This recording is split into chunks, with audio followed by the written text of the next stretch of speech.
This page is the vibrant, cartoon-laden cover of the February 1992 issue of BeepMD, featuring a cheerful, almost circus-like visual style. The main highlight promoted here is the big reveal of the 91 Mega Drive Best Games, as voted by 3,127 readers. A significant poll back then, telling you what Japanese players were really loving.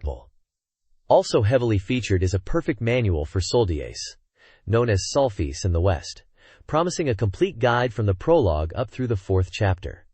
The cover also teases content on several exciting games, released or coming soon, including classics like Shining Force, Super Fantasy Zone, Shadow of the Beast, Elysia Dragoon, Joe Montana Football 2, and even Lunar for the Mega CD. This issue also came with bonus items, a poster for the TerraDrive, and a selection of IBM PC software. It's a packed issue, hinting at the strong lineup the Mega Drive had in early '92.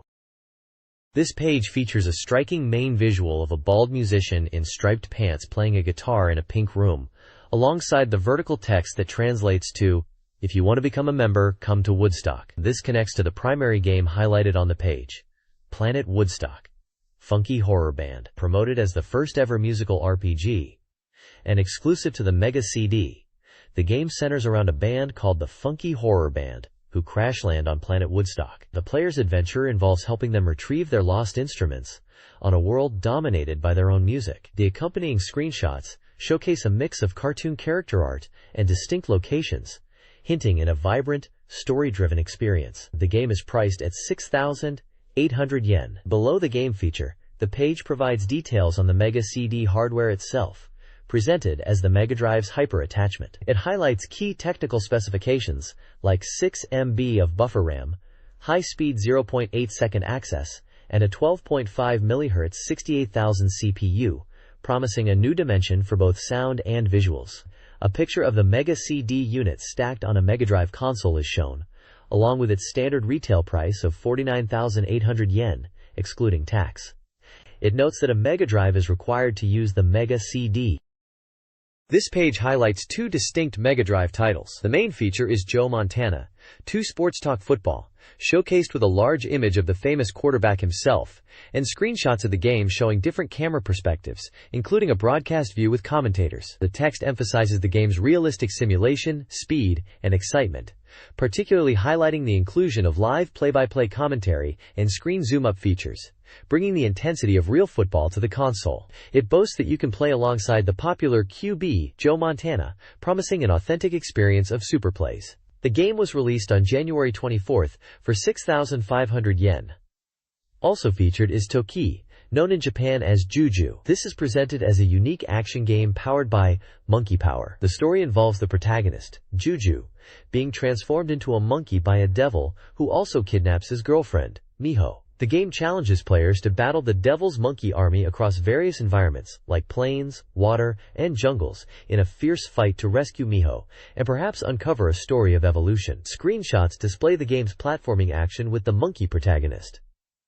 Toki was released shortly after, on January 31st, for 6,000 yen. The page also notes that a Sega Winter campaign featuring Sonic is currently underway. This page introduces the Sega TerraDrive, a unique computer system jointly developed with IBM Japan, designed to bridge the gap between PX and Sega's own hardware. It's highlighted as a future-forward 2-CPU PC system, powered by both an 80,286 for PC compatibility and a 68,000, the heart of the Mega Drive, allowing it to run both DOS/versus Japanese, software, and Mega Drive titles. The TerraDrive boasts high-resolution 640 by 480 VGA graphics, enabling a richer visual experience for software. The page features a screenshot of the adventure game Heart of China, an American bestseller, showcasing its 256-color digitized graphics and MIDI sound capabilities on the system. The system is fully compatible with DOS/versus and supports Japanese Windows 3.0, opening up a wide range of software possibilities. Different models were available, with pricing listed from 148,000 yen to 248,000 yen. The page also includes an extensive list of retailers across Japan, where potential buyers could find the TerraDrive. This page continues the discussion around the TerraDrive system, specifically highlighting its PC compatibility. The prominent before VGA header likely contrasts the illustrated EGA graphics of Heart of China, shown here with the superior VGA version mentioned on the previous page, emphasizing the system's range. The page also introduces TerraNet, a computer communication network allowing TerraDrive users to share information and access software details. Several PC titles available for the system are showcased, including Puzzle Construction and Page Pros from Sega, the adult-themed Penthouse Electric Jigsaw Puzzle, LucasArts Adventure Classic Loom, the RPG Draken, the quirky adventure game Manhole, Sierra Online's controversial Leisure Suit Larry, and the flight combat simulator, F-29 Retaliator. These titles demonstrate the variety of software accessible on the TerraDrive beyond its MegaDrive capabilities.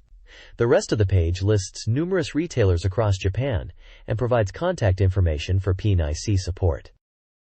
This page showcases a selection of titles from Wolf Team, primarily highlighting their presence on the Sega Mega CD. Featured are 3 games. The Mega CD port of the X68000 shooting game Sulfice, described as a complete transplant with an added original prologue.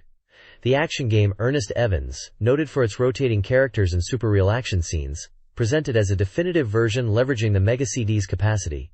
And Filiaria, an upcoming dramatic and fantastic RPG debut for the Mega CD, featuring giant islands and sudden world changes. The main focus, however, appears to be on a new adventure RPG, titled Isle Road, slated for a spring release. The text emphasizes its strong adventure elements, tactical battle system, and smoothly scrolling 3D dungeons. The game utilizes a look-on-eye system for non-battle scenes to enhance immersion. Character designs are handled by popular illustrator Michitaka Kikuchi, and the game boasts extensive voice acting for visual and event scenes, including approximately 2 hours of voiced conversations. It's presented as a new adventure RPG designed to capture players' hearts. This page features striking promotional artwork for a new Wolf Team RPG, likely the dramatic and fantastic debut title for the Mega CD, Filiaria, which was introduced on the previous page. The artwork showcases a central character, a blonde hero wielding a sword, surrounded by portraits of other key characters. The art style is vibrant and detailed, capturing a fantasy aesthetic. Prominently displayed at the bottom left is the title, Lord, rendered in a textured stone or ice effect. The page serves as a visual introduction to the game's world and main cast, emphasizing the epic scope suggested by the artwork and the RPG genre. The presence of the Mega CD logo confirms the platform for this upcoming title.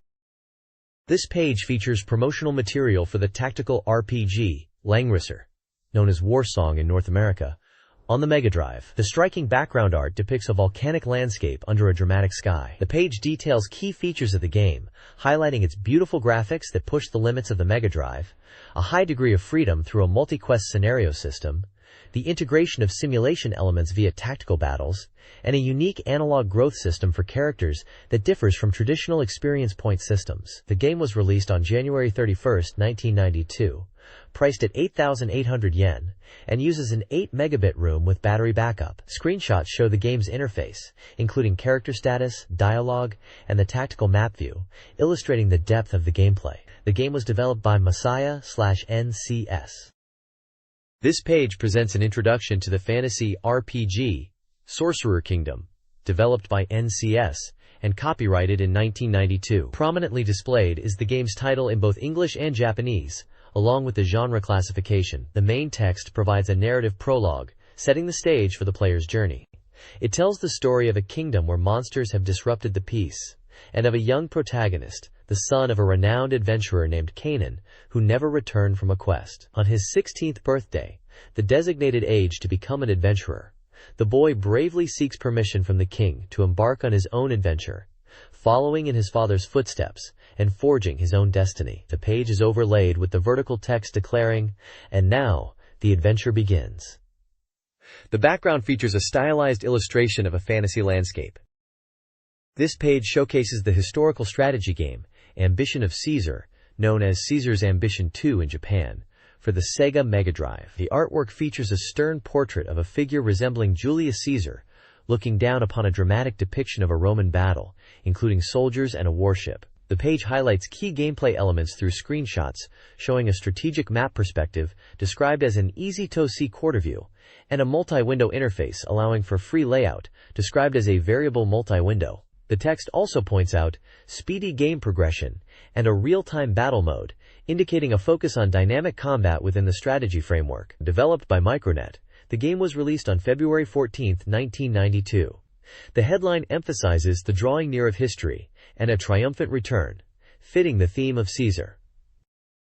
This page is an advertisement for Vontan Deno Gakuin, a school dedicated to training future creators in the burgeoning computer and digital arts fields, specifically highlighting their program for game software creators. It emphasizes the school's heritage from the Vantan Design Institute and positions the game software creator course as the ideal path to success in the rapidly growing game industry, which is actively seeking talented individuals. The page features several screen displays showing various examples of creative work. These appear to be student projects or demonstrations of skills taught at the school, ranging from intricate abstract patterns and a 3D maze graphic to more illustrative pieces like a dinosaur character and a fantasy scene. Photos showcase students in class, an instructor, and a guest speaker, giving a glimpse into the learning environment and the quality of the teaching staff. The text confidently states that becoming a super creator isn't just a dream, but an achievable goal through their program. The bottom section provides details on upcoming events, such as mock entrance tests, application information, and a graduation exhibition, along with contact details for interested prospective students. This page features a striking illustration for the Mega CD strategy game Tenbu, Chronicle of the Sengoku period from Game Arts. The artwork is a montage of powerful portraits depicting key figures from Japan's Warring States era, including what appear to be prominent daimyos like Oda Nobunaga, along with fierce mounted samurai charging into battle in the background. The illustration captures the drama and intensity of this historical period. The logos in the corner confirm it's a Mega Drive and Mega CD title. The text at the bottom states, "This is a software product specifically for the Sega Mega CD, licensed by Sega Enterprises." Tenbu is a detailed historical simulation game, allowing players to experience the conflicts and political maneuvering of the Sengoku period. This page features a promotion for the Warring States simulation game, Tenka Fubu, The Roar of Heroes, developed by Game Arts for the Sega Mega CD. The title, Tenka Fubu, roughly translates to Rule the World by Military Power. The page showcases the game's scope, with screenshots depicting map navigation, character statistics, including prominent figures like Akechi Mitsuhide and Oda Nobunaga, and a glimpse of the battle system. The text highlights several key features that make this simulation stand out. Players can expect a massive roster of 1,200 historical warlords, each boasting individual portraits and family crests, bringing the era to life. The strategic depth allows for forming independent armies led by loyal retainers, or even conquered daimyos. Gameplay is designed to be accessible with an easy-to-understand command system, while the inclusion of human factors aims to create engaging historical drama between characters. The game also supports 3D sound, and requires the separately sold backup RAM cartridge for saving progress. This title is exclusively for the Mega CD, and is currently available for purchase. This page features a promotional spread for Lunar, the Silver Star, a classic RPG developed by Game Arts for the Sega Mega CD, announced here as coming soon. The prominent artwork depicts the protagonists, Alex and Luna, gazing out over a vibrant landscape towards a distant city and a peculiar floating structure, hinting at the grand adventure ahead. A large, wrapped arm intrudes from the right edge, a curious visual element. On the left side, screenshots showcase gameplay. One shows a battle scene featuring party members Elena, Ramus, and Nash engaging enemies, displaying the turn-based combat system and character stats. Another screenshot captures dialogue from the game, mentioning details about the environment, like a river overflowing and a bridge being washed away. A third image presents the overworld map, illustrating how players navigate the game world. The accompanying text emphasizes the game's adventurous spirit, describing the anticipation of meeting new people and embarking on something new in an unknown world. It highlights the theme of adventure driven by hope, dreams, and the courage to take the first step. Illustrated by Toshiyuki Kubuka, the page effectively captures the charm and epic scope Lunar, the Silver Star is known for. This page features stunning character artwork for Lunar, the Silver Star, the acclaimed RPG for the Mega CD. The dynamic illustration showcases the main heroes of the adventure. Front and center is Alex, wielding his sword and ready for action, his expression conveying determination. Behind him to the left is Luna, holding her beloved white cat, Null, looking gentle and kind. Partially visible behind them is another key character, likely Nash, characterized by her distinctive hat and serious demeanor. The vibrant background transitions from a bright landscape to a dramatic sky, complementing the heroic feel of the art. This imagery, characteristic of Toshiyuki Kubuka's design, serves as a compelling visual introduction to the game's cast and epic scale, reinforcing its identity as a licensed Sega Mega CD title from developer GameArts. This page features striking promotional artwork for Koei's historical simulation game, Romance of the Three Kingdoms 2, showcasing characters in dramatic attire alongside the game's distinctive logo and title treatment. The page highlights the game's release across multiple platforms, including the Mega Drive, Super Famicom, and Famicom. You can see the boxes for both the Super Famicom and Mega Drive versions of Romance of the Three Kingdoms 2, illustrating the different packaging styles. The text below confirms the game is now on sale and details the features for each console version, noting the room size, 8 megabits for Mega Drive and Super Famicom, 4 megabit for Famicom, and the inclusion of battery backup for saving progress across all platforms. The Super Famicom version also uniquely supports two-player simultaneous gameplay. The page includes screenshots, explicitly stating they are from the Super Famicom version, giving a glimpse into the game's interface and strategic gameplay. There is also a mention of a BGM collection CD, featuring music from Koei titles, including this one. This page features the popular historical simulation game, Nobunaga's Ambition, Chronicle of Warlords and Wind Clouds, from Koei. Prominently displayed is striking artwork of the historical figure, Oda Nobunaga. The game is announced as enthusiastically on sale now across multiple platforms, including the Super Famicom, Mega Drive, and Famicom, continuing Koei's strong presence in this genre. Key features across the console versions include battery backup for saving progress, and the Super Famicom version supports two-player gameplay. Alongside the game, a definitive guidebook and a music collection CD titled True Legend of Nobunaga are also available. Screenshots from the Super Famicom version provide a glimpse into the game's strategic interface and character interactions. This page focuses on a fascinating genre, pushing the boundaries of gaming on the Mega CD, the Mega CD novels, which aim to deliver experiences closer to cinema. The featured title is Nostalgia 1907, from Surda Wave and Takeru. This is presented as a mystery-adventure game renowned for its gorgeous sound, refined visuals, subtle psychological depth, and thrilling, tense scenes, prioritizing uncompromising realism and beauty. The central artwork is striking, depicted within a golden porthole frame, showing a woman, a disastrous sinking ship, and a figure looking through binoculars, hinting at the game's dramatic nautical setting. Nostalgia 1907 is a Mega CD exclusive title, although previous versions were released for the PC 9801 and X68000 computers, and were well received. The Mega CD version is shown here with screenshots still under development. Both the PC X68000 and Mega CD versions include the original soundtrack CD, priced at 11,800 yen and 7,200 yen respectively, excluding tax. The page suggests the game is already a popular, long-running title, marking the beginning of a new era for games, with its engaging intellectual puzzle and dramatic story.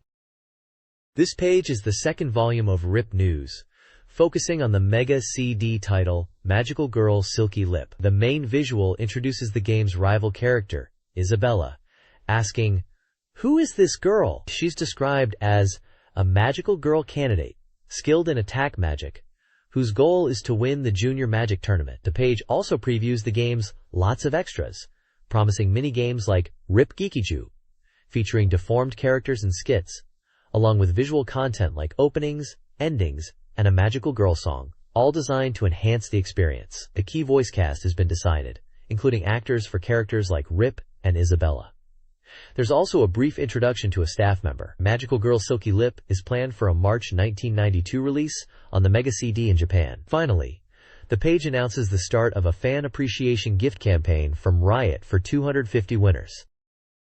This page features an advertisement for the Cluster Stick Ease, a dedicated controller for the Mega Drive. It's presented as a high-performance joystick in a compact size, boasting advanced features like independent turbo and slow motion functions for 3 buttons, designed with sufficient weight to stay put during intense gameplay. The ad highlights Cluster Corporation's 7 years of design and manufacturing experience, having produced over 4 million units. Key features detailed include variable turbo with speeds up to 30 shots per second, a 3-button turbo trigger with flashing indicators, an 8-direction lever for precise control, and a slow function for slowing down gameplay, though noting compatibility may vary. The suggested retail price is 6,500 yen before tax.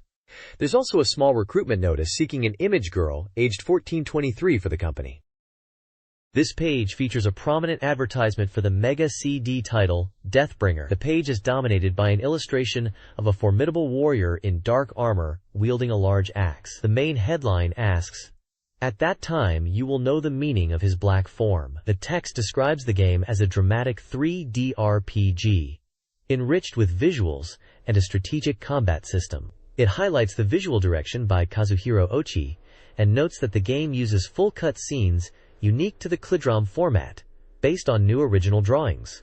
Key features mentioned include a strategic battle system, a skill system where character abilities grow based on weapon use, and the ability to express distance in the 3D map, allowing for a dynamic approach to enemies and areas. The game is scheduled for release in March 1992, with an estimated price of 7,400 yen. It is presented as part of Riot's new brand campaign. The bottom section also details a present campaign for Riot fans, featuring various prizes related to other Telenet Japan titles. This page introduces the comical action game Valis SD. The page features chibi versions of characters, including series protagonist Yuko AHSO, alongside similarly styled enemies and bosses. It highlights that the game takes the serious Valis world and transforms it into a hilarious adventure, where the cool Yuko becomes a cute warrior. Players will face a variety of strange bosses in this lighthearted, comical take on the series, promising enjoyable action without any fuss. The page also features the Laser Soft and Navigation logos, both associated with Telenet Japan. This page announces the Mega CD version of Cosmic Fantasy Stories, combining the first 2 games into one release. It highlights 5 major improvements, plus up points. Firstly, having both Cosmic Fantasy Is and 2 on a single CD. Secondly, an improved and unified game system for easier play. Thirdly, over 1,500 visual scenes, giving it the feel of an anime movie, essentially 2 movies worth of content. Fourthly, significantly faster loading times, especially for battle scenes, thanks to the MegaCritis buffer RAM. Finally, a brand new opening animation has been added specifically for this Mega CD version, featuring the main characters. The game is scheduled for release in February 1992 for 7,800 yen. It also promotes a Riot fan thanks present and a new brand campaign where purchasing Target products, including Cosmic Fantasy Stories and other Telenet titles like Valis on PC Engine Crydrum, allows players to collect points for original telephone cards. The game features original work and character design by Kazuhiro Ochi and mechanic design by Shohei Ohara, and is published by Nippon Telenet. This page features an advertisement for the action game Stormlord, published by Microworld for the Sega Mega Drive. The advert showcases impressive artwork of the protagonist wielding lightning, promoting the game as a US hit finally arriving in Japan. It highlights the title's strategic gameplay, dazzling graphics, and awesome sound effects. The game is scheduled for a February release. The page also teases the next game, Slime World. This is a promotional page for Stormlord. This page features a vibrant announcement for Super Fantasy Zone on the Sega Mega Drive, the highly anticipated sequel to the classic Fantasy Zone series. Published by Sunsoft, the game promises a powered-up experience building upon the original. The page showcases the game's colorful graphics, highlighting them as reaching the highest level on the Mega Drive. It boasts a super beautiful opening animation and introduces over 20 types of items to collect. Players will face off against new, larger, and stronger boss characters, in addition to challenging regular enemies. The brief story setup mentions restoring peace to Fantasy Zone after the invasion by the Dark Menon army, which defeated Opabeopa's father. Super Fantasy Zone was released on January 14th in Japan. This page presents the Sega Mega Drive version of the visually stunning action platformer, Shadow of the Beast. The prominent artwork features the game's tragic protagonist, Airbron, a man transformed into a monstrous entity in a desolate environment. The headline proclaims, "Everything is extraordinary," while text below adds, "Neither beast nor human, a sad rhapsody can be heard."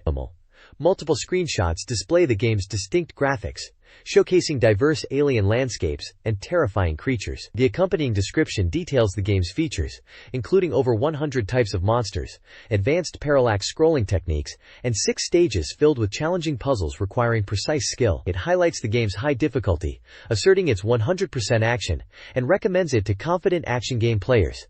The Mega Drive version is listed as coming soon, with the price yet to be determined, alongside a mention of a PC Engine Super CD-ROM Squared release also on the horizon. This page showcases the Sega Mega Drive title, Grand Slam, known in Japan as the Tennis Tournament 92. The artwork features a victorious tennis player celebrating on the court, highlighting the game's focus on competitive tennis. Vertical text on the right side evokes the spirit of intense competition, stating something to the effect of reaching the pinnacle of history and tradition after a fierce battle. The game offers various modes, including a player mode for creating your own player and handling passwords, a practice mode for improving skills, a versus mode for singles and doubles matches, and a tournament mode where you can compete in the 4 major world tournaments, often referred to as the Grand Slams: All England, All American, All French, All Australian. Technical details reveal it's a 4 megabit cartridge, priced at 6,800 yen, developed by Nihon Telenet, and scheduled for release in March. This looks like a solid tennis sim, aiming for realism and tournament depth. This page serves as the table of contents for the February 1992 issue. It kicks off with the new titles Scramble, covering recent and upcoming games like Splatterhouse Part 2, Turbo Outrun, Toe Jam and Earl, the arcade port Pit Fighter, 2 Crude Dudes, and the challenging platformer Gods. The B-Mega Hot menu dives into in-depth coverage for titles such as the tactical RPG masterpiece Shining Force, the vibrant Super Fantasy Zone, Shadow of the Beast, and Joe Montana 2, Sports Talk Football. A major highlight is the feature announcing the results of the 3rd Mega Drive Academy Awards, revealing the best games of 1991, as voted by thousands of readers. The Mega CD Press previews upcoming Mega CD titles, including the RPGs Dark Wizard and Lunar, plus the adventure title Rise of the Dragon. The page also lists various columns and regular features, like B-Mega Dataland and Sonic Communication. Small screenshots are visible, showing what appears to be an RPG town scene and a boss fight from a shooter. The page also mentions special appendices, a TerraDrive poster, and a perfect manual for the RPG Sorcerer's Kingdom. This is page 26. The B-Mega Dataland sales report analyzes bestsellers on Sega Mega Drive and Game Gear. On Mega Drive, Disney's Fantasia leads the top 10, followed by Rolling Thunder 2 and Monster World 2i. Other top performers include Run Arc, YS2i, Wanderers from YS, Mercs, Blockout, Sonic the Hedgehog, Beast Warriors, and Advanced Days in Ryaku. The report anticipates future rankings incorporating titles released in December. On Game Gear, Axe Battler, a Golden Axe Legend tops the chart, followed by Eternal Legend, Ninja Gaiden, Kunichan no Game Tengoku, and Outrun. The report celebrates Game Gear's 2nd year and expresses hope for more releases. This page delves into what players want and what's currently popular in the video game world, contrasting user desires for ports with shop data on current hits. First up is the user data. Games wanted for porting top 20. This survey reveals what titles Mega Drive users are clamoring to see brought to their system. The top spot is taken by the legendary fighting game, Street Fighter II, followed by popular RPGs-like record of Lodoss War and Princess Maker. Other highly requested games include Silent Mobius, the Final Fantasy series, YS series, and simulation games like SimCity. Screenshots highlight titles like Uncharted Waters and Konami's shooter ZexX, illustrating the diversity of games players hope to see ported. The editors express hope that developers will take note of these user preferences. The second section, Shop Data, Video Game Top 5, shifts focus to what's selling well in stores, specifically highlighting games driven by popular characters. This suggests a trend towards titles where the characters themselves are a major draw. The top 5 include Street Fighter II again, Exhaust Note, SD Gundam, Starblade, and Tumble Pops. Screenshots showcase the strategy action of SD Gundam in space and the charming bubble-popping gameplay of Tumble Pop, emphasizing the character focus. Based on a user survey, the highly anticipated new games top 20 list reveals the most eagerly awaited upcoming releases. Topping the list is the RPG Lunar, the Silver Star for Mega CD. In second place is the strategy RPG Shining Force, the Legacy of Great Intention, praised for its charming characters. Racing fans are highly anticipating Ayrton Senna's Super Monaco GP2, supervised by the legendary driver. The Mega CD title 3x3 Eyes. Sanjian Henjo takes fourth place, with fans excited to experience its impressive visuals. Rounding out the top 5 is Super Fantasy Zone, a complete remake with updated items, bosses, and highly praised music. The survey continues to include other anticipated titles like the Super Shinobi 2, Cosmic Fantasy Stories, Phantasy Star IV, and Simurth, representing various genres players are excited to enjoy. This page presents a new soft schedule detailing upcoming game releases for Sega platforms. The main section covers titles for the Mega Drive and Mega CD, listing games with anticipated release dates, prices, and technical data. You'll find titles previously highlighted in the anticipation list like the highly regarded tactical RPG Shining Force, the arcade remake Super Fantasy Zone, Splatterhouse 2, Prince of Persia, and Lemmings. The schedule also includes eagerly awaited Mega CD releases such as Dark Wizard and others, showing the expanding library for the new console. Below this is a schedule for the Game Gear handheld, listing upcoming titles like Monster World 2 and Ayrton Senna's Super Monaco GP2, alongside various other games across different genres. Finally, a brief editorial comment from the BeepMD team reflects on the past year's anticipation and looks forward to the coming year, particularly the impact of the Mega CD launch, suggesting exciting times ahead for Mega Drive fans with hidden gems still to be revealed. This page features New Year's greetings and updates from numerous software developers supporting the Sega Mega Drive. Developers like Sega Enterprises look forward to a challenging year following Sonic's success, while Kaneko teases several new titles. Climax, Game Arts, and others express their dedication to creating exciting games. Koei Studio is researching hardware for upcoming releases. And Kodansha Soken announces The Seal of the Evil God for June. Owned. Compile is working on titles including Power Strike 2 for Game Gear and Lightning Force, Quest for the Dark Star. Sun Electronics is focusing on the Mega CD market. Sims mentions Tecmo World Cup 92 and another big title. Technosoft highlights Devil Crash and teases a new entry in the Thunder Force series. Taito plans to release Road Blasters and Pit Fighter, while 2Plan is developing Slapfight MD Nippon. Butsusen is porting arcade games like F1 Circus MD. Tokai Engineering is set to release Battlemania, and Human Entertainment talks about Allshark.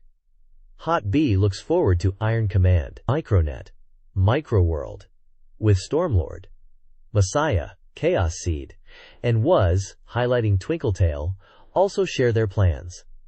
Riverhill Soft mentions Buster Ball. The collective messages convey strong anticipation for a busy year, filled with new releases across genres, including increasing support for the Mega CD.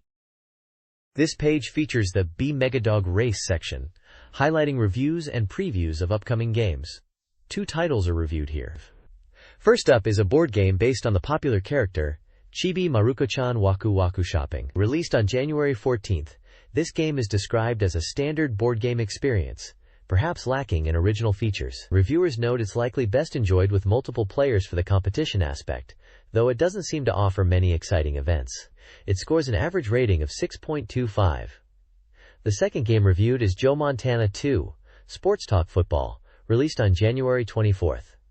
This is a realistic football simulation, featuring the legendary player. The standout feature highlighted by reviewers is the impressive voice commentary, which makes the game feel like watching a real television broadcast. Reviewers were particularly impressed by how the commentary reacts to the gameplay. Compared to the previous title, this sequel offers more realistic player movements and increased immersion. The game receives a strong average rating of 7.75, and it's suggested that even non-football fans might enjoy watching the commentary mode. The section explains its rating system uses a 10-point scale called OPS, with scores based on the average rating from 4 reviewers, whose illustrations are also shown. The final purchase decision is left up to the reader. This page continues the BeepMD Race section, with reviews of 4 January releases. First up is the classic shooter, Super Fantasy Zone, released January 14th. This new adventure sees Opa Yopa taking on the Dark Menon army. The game is highly praised for its exceptional sound, visuals, and movement. Considered a top-tier shooter that improves upon the original, with fantastic new weapons and bosses. It earns a strong 8.5 average rating. Following on January 31st is the action arcade port, Toki, Juju Densetsu. Playing as a man transformed into a monkey, you battle a wizard to rescue your beloved Juju. Reviewers found the core concept unique, and the game had a distinct Sega feel, but criticized the shallow story, uninspired boss encounters, and basic player movement, rating it 5.5 on average. Also released on January 31st is Sorcery Kingdom, an RPG from Masaya, featuring tactical battles. Players guide our Rejerf on a quest to find his father. The game's fast-paced battles and unique leveling system were noted, but reviewers felt the presentation was bland, the story was too short, and the game lacked a distinct personality, resulting in a 6.75 average. Finally, from January 31st is the sports title, Tecmo World Cup 92, an arcade port of the popular soccer game. It's described as an easy-to-control and exciting game, suitable for multiplayer fun. Despite feeling a bit shallow in gameplay depth, it's regarded as a solid, classic soccer simulation that's enjoyable for casual play, receiving a 6.0 average rating. This page continues the BeepMD race segment, with reviews for two more January-February releases. First is Wallwalker, Wani World, released January 31st. This action game is a renewed version of the arcade classic, where you use a hammer to open holes and defeat enemies. Reviewers gave it an average score of 6.0, finding the gameplay simple and the characters cute, though some felt it might become repetitive despite the title change from the original. Next up is Stormlord, released February 7th. This action game, also out on Genesis, challenges you to rescue fairies from traps. It received an average score of 5.75. Reviewers noted the detailed graphics and unique ideas, but felt the controls had a slight feel of difficulty. They saw it as a decent introduction to action games, appreciating its mix of puzzle and action elements, though mentioning potential frustration with time limits. The page also includes a general review of recent MegaDrive software, suggesting the overall quality of releases has been good lately. It highlights Super Fantasy Zone as a must-have, mentions Sorcery Kingdom as a solid title, and points out Joe and Mac 2, Lost in the Tropics, also released around this time, as noteworthy, particularly for its sound and boss battles. This page continues the BeepMD race review segment, featuring two more Mega CD titles. First up is Nobunaga's Ambition, Lord of Ice, Howden, a historical simulation released. This game utilizes the Mega Card's large capacity to depict the Warring States period, with impressive detail, and over 1,200 appearing warlords. A reviewer gives it an average score of 8.0, highlighting its fantastic presentation and visual detail, especially the dynamic map, although noting it might be challenging for beginners. The opening sequence is particularly praised as amazing. Next is Ferraria, an RPG released on January 24th. With an average score of 6.0, it's described as a standard RPG set in a fantasy world. The review finds the battle animations a bit stiff but enjoys the magic variety. While the characters are somewhat plain, they are cute.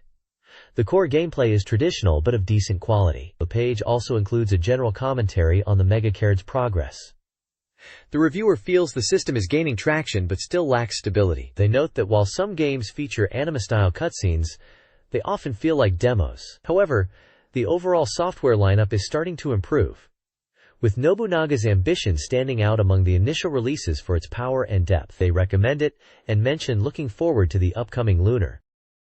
This page features the BeepMD Reader Race, a ranking of games based on reader votes, updated weekly. The large table lists the top games based on average reader scores, with Sonic the Hedgehog still holding the top spot. The page highlights several games with detailed reviews and reader comments. Wonder Boy in Monster World is featured at 4th place, with readers praising its engaging gameplay and exploration, despite some comments on the packaging. YS21, Wanderers from YS at 21st place, is noted for its excellent sound quality from the FM synthesis and smooth character movement, though some found the game a bit short. New entries to the ranking are also showcased. Mao Renjishi, an action game, enters at 67th place, described as highly addictive with unique elements like item collection and player 2 support, though some find the enemy types limited. Spider-Man debuts at 74th place, praised for its interesting web-swinging mechanics and boss battles, but criticized for repetitive enemies and simplistic graphics that don't fully utilize the character's potential. Finally, the page includes a review of Atomic RoboKid, found in the Other Entries section at 125th place. Readers were disappointed with the port, citing issues like enemies quickly reappearing off-screen and a lackluster BGM, despite the long wait for the release. This page continues the B-Mega Reader race, showcasing games lower down the ranking based on reader votes. The large table lists games from rank 45 downwards, detailing their average reader scores. Several games are highlighted with reader feedback. Jewel Master at 89th place receives criticism for repetitive combat and limited character movement, but the unique attack-changing system is noted. Whiplash at 106th, while praised for its visuals and music, is found frustratingly difficult, with overly tough enemies and repetitive, long levels. DJ Boy at 112th has enjoyable elements like characters and controls, but reader consensus is that it ultimately disappoints due to basic enemies and design issues. In Sector X, ranked 127th, is seen as a bland port lacking the original's character, with issues like a large hitbox and strong enemies. Further down, Saint's Sword, at 132nd, is called out for misleadingly cool packaging, masking plain graphics, and challenging, uninteresting gameplay. Bringing up the rear at 141st is Sword of Sodan, described as having tedious controls, poor game balance, and terrible presentation, despite a potentially interesting visual style. The commentary on the rankings notes significant shifts, such as Space Harrier falling considerably in the list, while Populous is steadily rising, and games like Devil Land and Spider-Man are performing well, with Jewel Master also expected to climb soon. The reader comments section features various opinions on other games, like J-League Pro Striker and Assault Suits Lanos, offering a diverse look at what readers are playing and thinking.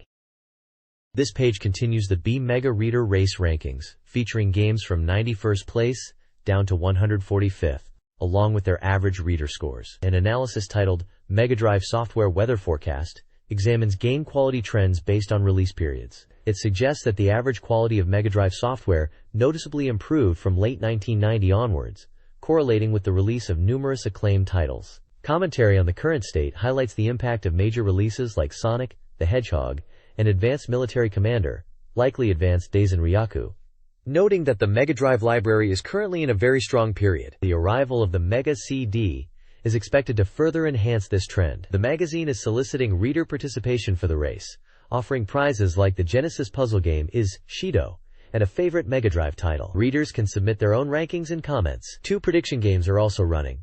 One asking readers to predict the ranking of Quackshot starring Donald Duck, and another to predict the average reader score for Golden Axe 2. A brief review section focuses on games near the bottom of the rankings, noting Xenon 2 Mega Blast placed last for 4 consecutive months. It points out that despite this, new contenders like Saint Sword and Sword of Sovadamadan have appeared lower down, suggesting potential shifts in future rankings. The editorial closing anticipates significant changes in rankings with the inclusion of Mega CD titles, and encourages reader participation.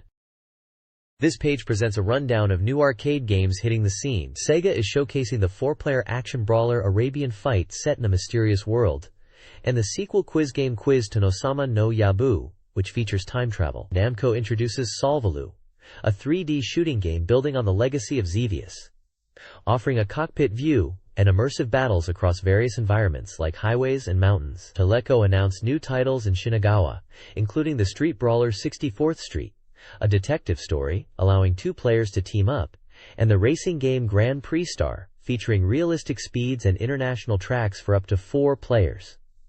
SNK is dropping a wave of new Neo Geo games. The beat-em-up Mutation Nation with its bizarre mutant enemies, the futuristic sports game Soccer Brawl, and the horizontal shooter Last Resort, praised for its intense graphics. NMK enters the fray with Hachimecha Fighter, a frantic and cute shooting game that adjusts difficulty based on player skill. The magazine highlights Solvalu and Hachimecha Fighter as particularly recommended. Readers are invited to submit their favorite games for potential inclusion in future features.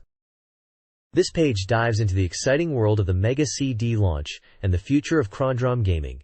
The main scoop covers the December 12th release of the Mega CD. While initial stock was limited due to production, leading to immediate sellouts and long lines, user reception has been positive, and more units are expected soon. Retailers express confidence that as more software becomes available, user adoption will naturally increase. A major highlight is the announcement that legendary visual futurist Sin Mead, renowned for his design work on films like Blade Runner, Tron, and Aliens 2, is doing the graphic design for Pack&Video's upcoming Mega CD title, Terraforming. This collaboration with developers like Lightstaff, known for PC games, promises a truly cinematic experience. Additionally, the page covers the Hyperstation event held at Tokyo Dome, showcasing the power of Keydrum. This event featured around 30 different titles, including games like Taito's Chase, H.Q, and titles on other platforms like the FM Towns, signaling that Keydrum is indeed the future of gaming.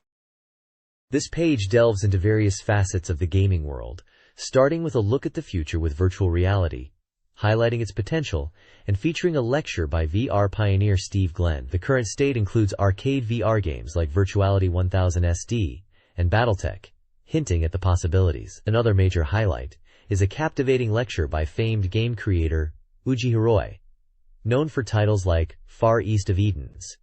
His insights were evidently a major draw, captivating the audience. Hardware is also on display with the release of the Clusterstick Ease for Mega Drive. This controller promises an arcade-like experience at home with its robust joystick and rapid-fire functions, perfect for intense shooting games. The burgeoning industry is seeking new talent, as evidenced by the first-ever joint company briefing session hosted by Human Creative School. Major players like Sega, Taito, and Bandai were among the companies participating, actively looking to hire. On the software front, for the newly launched Mega CD CDG released Super Dungeon Master, offering enhanced graphics and CD quality sound based on the original game's music. This adds another early title to the Mega CD library. Finally, the page covers the B-Mega World TV program on Okayama Broadcasting, which continues to promote Mega Drive games. Upcoming episodes are set to showcase exciting titles such as Joe Montana Football 2, Chibi Maruko-chan, Waku Waku Shopping, and the highly anticipated RPG Shining Force. This page focuses on new developments for the Genesis, highlighting games coming from overseas developers. The British studio, the Bitmap Brothers, is featured prominently, known for their unique style and emphasis on game music. Their vertical shooter, Xenon 2, was highly acclaimed in Europe for its unusual design and memorable soundtrack featuring Bomb the Bass. Although a Japanese release for Xenon 2 is not currently planned, the Bitmap Brothers action-adventure title, Gods, is expected to arrive on Genesis in July. The page previews Gods, showcasing its power-up system, a shop where players can purchase equipment, and a unique movement mechanic that allows controllable scrolling. This reflects a trend of successful overseas games being brought to the Genesis platform, with international software houses increasingly contributing to the library. The feature on the Bitmap Brothers introduces Eric Matthews and underscores their significant influence in the industry, particularly their strong ties to music and the club scene, which heavily influenced their game design. This page kicks off a new release scramble, highlighting a selection of the latest software, including several titles appearing on the Sega Genesis. While a variety of games are listed from different platforms, the main focus is clearly on the Genesis sequel, Splatterhouse Part 2. The article builds anticipation for this follow-up to the arcade classic and its PC Engine port, expressing excitement for its arrival on the Genesis. Reviewers are particularly impressed with the game's graphics, describing them as significantly improved and appropriately grotesque, and praise the impactful sound effects that leverage the Genesis hardware. The story section reveals that protagonist Rick, still reeling from the events of the first game, is contacted by the Terror Mask, which informs him that Jennifer is still alive. To save her, Rick must return to the dreaded mansion and find the revival secret. Rick redons the mask, regaining his power, and heads back into the horror. The page is filled with screenshots showcasing various environments Rick will explore, from ruined mansions and rivers to strange underground levels, giving a strong sense of the game's visual style and creepy atmosphere. Although detailed information was limited at the time, the page encourages readers to look at the striking graphics and speculates on the presence of a character resembling Jennifer within the images. The roundup also lists games previously mentioned, such as Gods, indicating the continued influx of international titles. This page continues the new release rundown, prominently featuring Pit Fighter the gritty fighting action game from Tengen based on the Atari arcade hit. What sets this game apart is its pioneering use of digitized live-action actors for all the characters, bringing a unique, albeit pixelated, sense of realism to the Genesis screen. The article highlights the game's raw atmosphere, which deviates from typical fighting games. You can choose from 3 distinct fighters to battle a cast of colorful, often bizarre, opponents, including masked foes and weapon-wielding thugs. The goal? Prove yourself by defeating the ultimate challenge, the Masked Warrior. Combat involves not just fists and feet, but also environmental weapons, like chairs, boxes, and even a motorbike. Screenshots showcase the brutal nature of the game, including a bonus awarded for cruel acts. The page also profiles the 3 playable characters: Buzz the powerful wrestler, Kato the mysterious black belt, and Tai the kickboxing champion, detailing their origins, size, and signature moves like body slams, flip kicks, and roundhouses. It's clear this port aims to capture the arcade's distinctive look and feel. This page features previews of 2 games based on popular manga and anime series. First up is Magical Taruto-kun, an action game translating the charm of the weekly Shonen Jump comic. The article highlights the game's faithful reproduction of the original artwork and incredibly smooth character animation, making it a joy to watch. Gameplay involves using Taruto's magic, with specific mentions of high jumps leading to gliding using bat wings and drawing faces on objects with a sword pen. The game also incorporates voice samples from the anime's voice actor, adding to its authenticity and overall delightful presentation, described as having the potential to be as appealing as characters like Mickey or Sonic. The second game previewed is Shura no Mon, based on the fighting manga from Monthly Shonen magazine. Although still early in development, this fighting game is anticipated to be intense. While the overall game structure is a mix of adventure and action, the core combat sequences are a major draw. The article emphasizes the use of 8 megabits of data to create powerful, animated fighting scenes filled with flashy techniques. The combat system is described as command-based, where players select moves rather than executing complex inputs, drawing a comparison to the style of Tecmo Cup soccer game. The preview expresses excitement for this hot new fighting title. This page dives into 2 exciting new releases. First up is Turbo Outrun, the arcade sequel to the legendary Outrun, making its way to the Mega Drive. This port captures the essence of Sega's arcade racing expertise.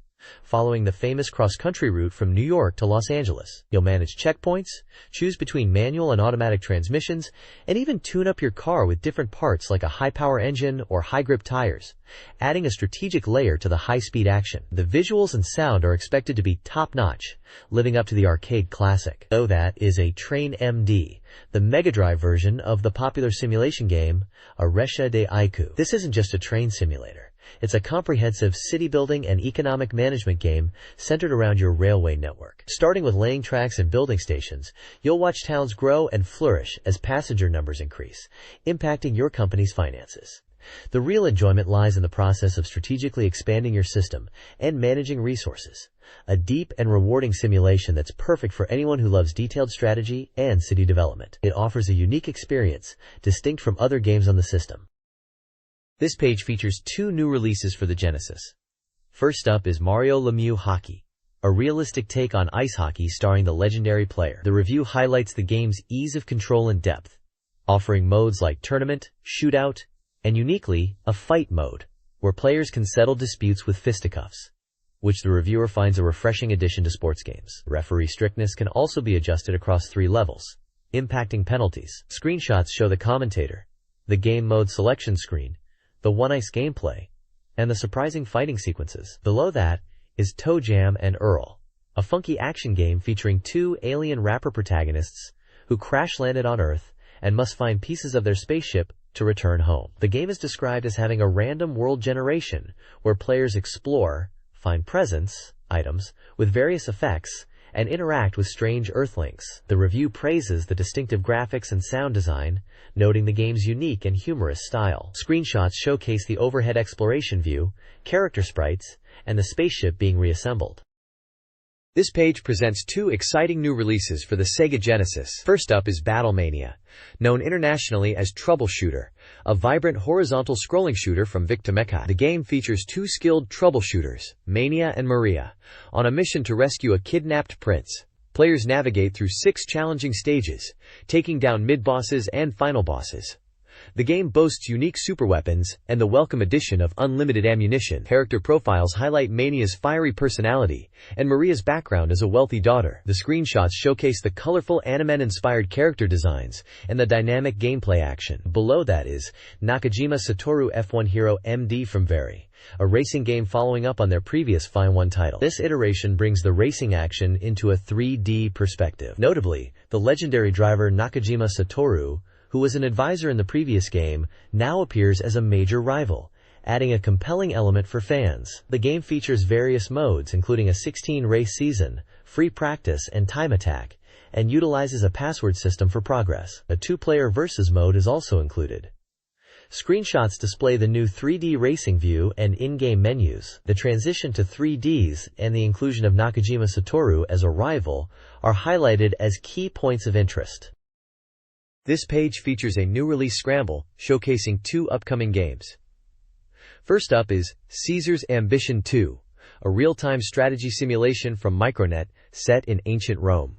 Stepping into the sandals of Julius Caesar, players engage in battle, where the real-time element means enemies won't wait for you. Key improvements over the first game include a shift from hexagonal grids to a quarter-view perspective, providing a more dynamic look. Character animations enhance the sense of real-time movement.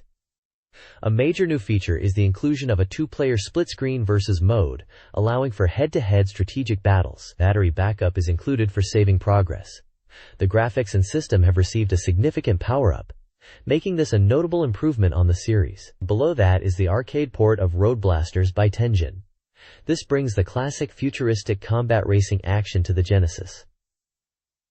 Players drive a high-tech car, blasting enemy vehicles while managing fuel and collecting weapons and support items. The game features a challenge mode called The Hot Journey of 50 Wave, where the goal is to survive 50 intense waves of action, requiring careful resource management and use of limited power-ups dropped by support jets. It promises intense, fast-paced gameplay familiar to fans of the arcade original.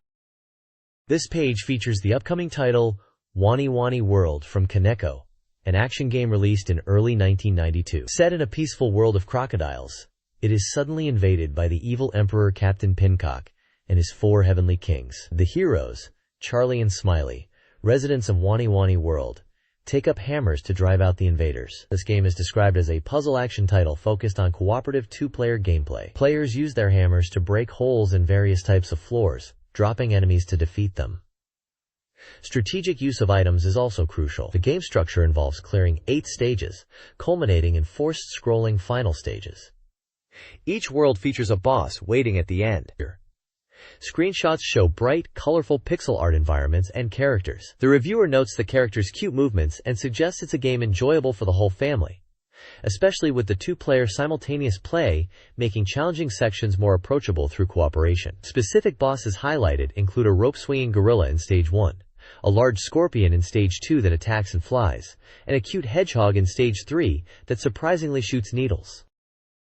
This new release scramble highlights 3 upcoming games. First, 2 Crude Dudes, Crude Buster, a Data East action game, is a fast-paced brawler set in a post-apocalyptic city, letting players throw enemies and objects. It features a distinct comic book style and supports 2-player co-op. Next, Uncharted Waters, Daikukai Jidai, a Koei RPG simulation hybrid, places players in the 16th century age of exploration, commanding a Portuguese fleet to trade, battle, and build an empire. It combines role-playing with ship management and exploration. Finally, Gods, an action puzzle game from Bitmap Brothers, puts players in the role of Hercules, blending combat with puzzle-solving, RPG elements, and notable graphic design and sound, featuring unique boss designs.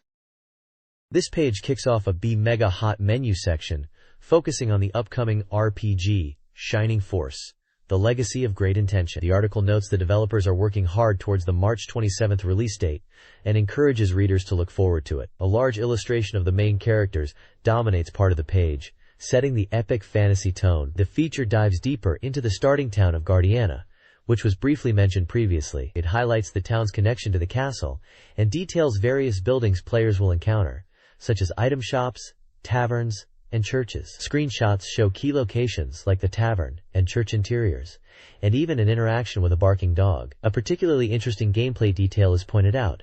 When you enter a house, the roof disappears cleanly, allowing you to see the interior instantly. This simple feature is highlighted as surprisingly effective and cool. The game is confirmed as an RPG from Sega, planned for a March 27th release, with the price yet to be decided. This article explores Guardiana Castle in Shining Force, the legacy of great intention. A key location connected to the town, the castle boasts multiple stories, underground areas, and a tower, with a sturdy wooden gate. Players should explore, though meeting the king is currently impossible. Inside the castle, players find the headquarters system, accessible via a hidden entrance. The headquarters is the base for the Shining Force, where the tactical advisor aids in preparing for battles. Players select their battle party, check character stats, and receive advice. The article highlights the importance of the headquarters for strategic preparation. Finally, the article concludes by showing the party ready to depart from Guardiana Castle, emphasizing the crucial role of the headquarters in readying the team for the initial battle.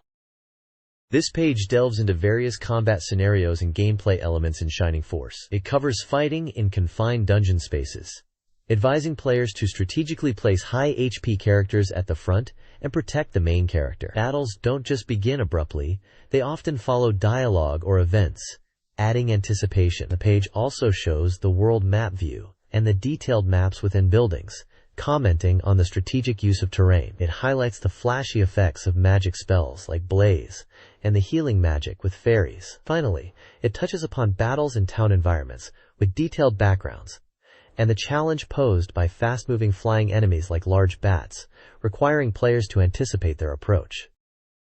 This page continues, exploring the strategic depth of Shining Force, focusing on battles encountered directly on the world map. It emphasizes utilizing terrain effects, noting that unlike confined dungeons, field battles occur in open areas like mountains, plains, and forests. Enemies won't always charge blindly.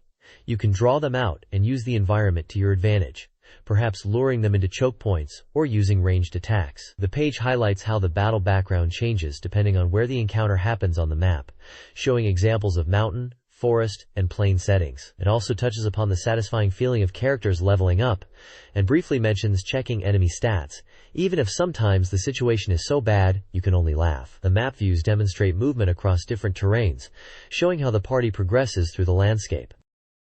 This page features an article from the Hyper-Technology series, Volume 11, exploring the potential of Klydrom technology for gaming, specifically looking at how Sierra Online's graphical adventures might represent the future of Mega CD software. The author, Agi Nibyaku, is impressed by the MegaCrid's ability to handle video and sound, enabling rich multimedia experiences that were previously impossible on room cartridges. He identifies Crydrom as the hot technology and the ideal medium for games with substantial content. The article highlights Sierra Online, a veteran developer known for their deep graphical adventure games, as producing the kind of content that would benefit greatly from Crydrom capacity. The author specifically points to Space Quest IV as a prime example, noting its detailed graphics, animation, and sound. Screenshots illustrate the game's visuals, showcasing character movement using a mouse, detailed environments, and the vibrant look in 256 color mode, which the author notes, when combined with animation and sound, feels like a movie. Given Sierra's existing relationship with Sega and Falcom, which involved importing games like YS and Sorcerian, the author believes it's not unreasonable to expect a Mega CD version of Space Quest IV. He expresses significant anticipation for such a release, seeing Sierra's work as a strong indicator of the direction Mega CD software could take, leveraging the Crydrom's massive storage capacity for immersive, multimedia-rich games. This article previews Shining Force, a highly anticipated strategy RPG, gathering expectations from various contributors. Hype surrounds the game, with comparisons drawn to its predecessor, Shining in the Darkness. While the predecessor was deemed a masterpiece, concerns exist about Shining Force's potential replayability and perceived linearity. Contributors hope Climax will address previous shortcomings, incorporating depth through hidden elements and intricate endings. Praise is also given to the visuals and shot mechanics of Shining in the Darkness. The article highlights similarities to Langrisser visually, and the desire for classic elements like wizardry's hidden items. Overall, there's significant anticipation, hoping for a compelling and replayable experience. A separate section, Blow Away the Sense of Crisis, Game Library Utilization Proposal. Quote, hints at a discussion on game preservation. This page features the Game Itai Hudai, freely expressing game opinions section, where readers share their thoughts on various titles. One reviewer discusses Wonder Boy in Monster World, calling it enjoyable and a bargain, despite noting its action RPG nature and decent pacing, although the scenario isn't particularly fresh. They mention drawbacks but ultimately view it as a carefully crafted work. Another opinion slams Axe Battler, Golden Axe Legends as terrible, feeling like an incomplete game with poor controls and item handling, unlike the classic Golden Axe. The Mega Drive port of Disney's Fantasia is also reviewed, praising its beautiful music and visuals synced to the classic film, but noting some issues with character movement and balance. Below the opinion section is a showcase of reader illustrations. Various fan art is displayed, depicting characters from games like Lunar, Dark Wizard, Ernest Evans, Heavy Nova, Shining Force, tying in with the previous page's topic, Sonic the Hedgehog, shown in an F-14 cockpit, and Frey. Each illustration is accompanied by the contributor's location, name, and age. Finally, a small section titled, Frustrating Stories, Itai Hudai, recounts a reader's disappointment at a game event where Sonic keychains were snatched up before they could get one. This page features reader opinions, primarily concerning patent lawsuits targeting Japanese game companies. The focus is on Sega Enterprises, being sued by Mr. Coyle over a seemingly simple screen color-changing patent. Readers express concern about the impact on game development and user experience. Discussions also cover Sega's successes and potential future titles. Reader comments on game quality on the Mega Drive, Genesis, are also included, along with a critique of the misuse of the term otaku. The page further includes updates on the time trial competition, listing top times as of December 19th, with final results promised in the next issue. Finally, a reader complains about high game prices, specifically citing the cost of Koei's Romance of the Three Kingdoms 2 on Sega CD.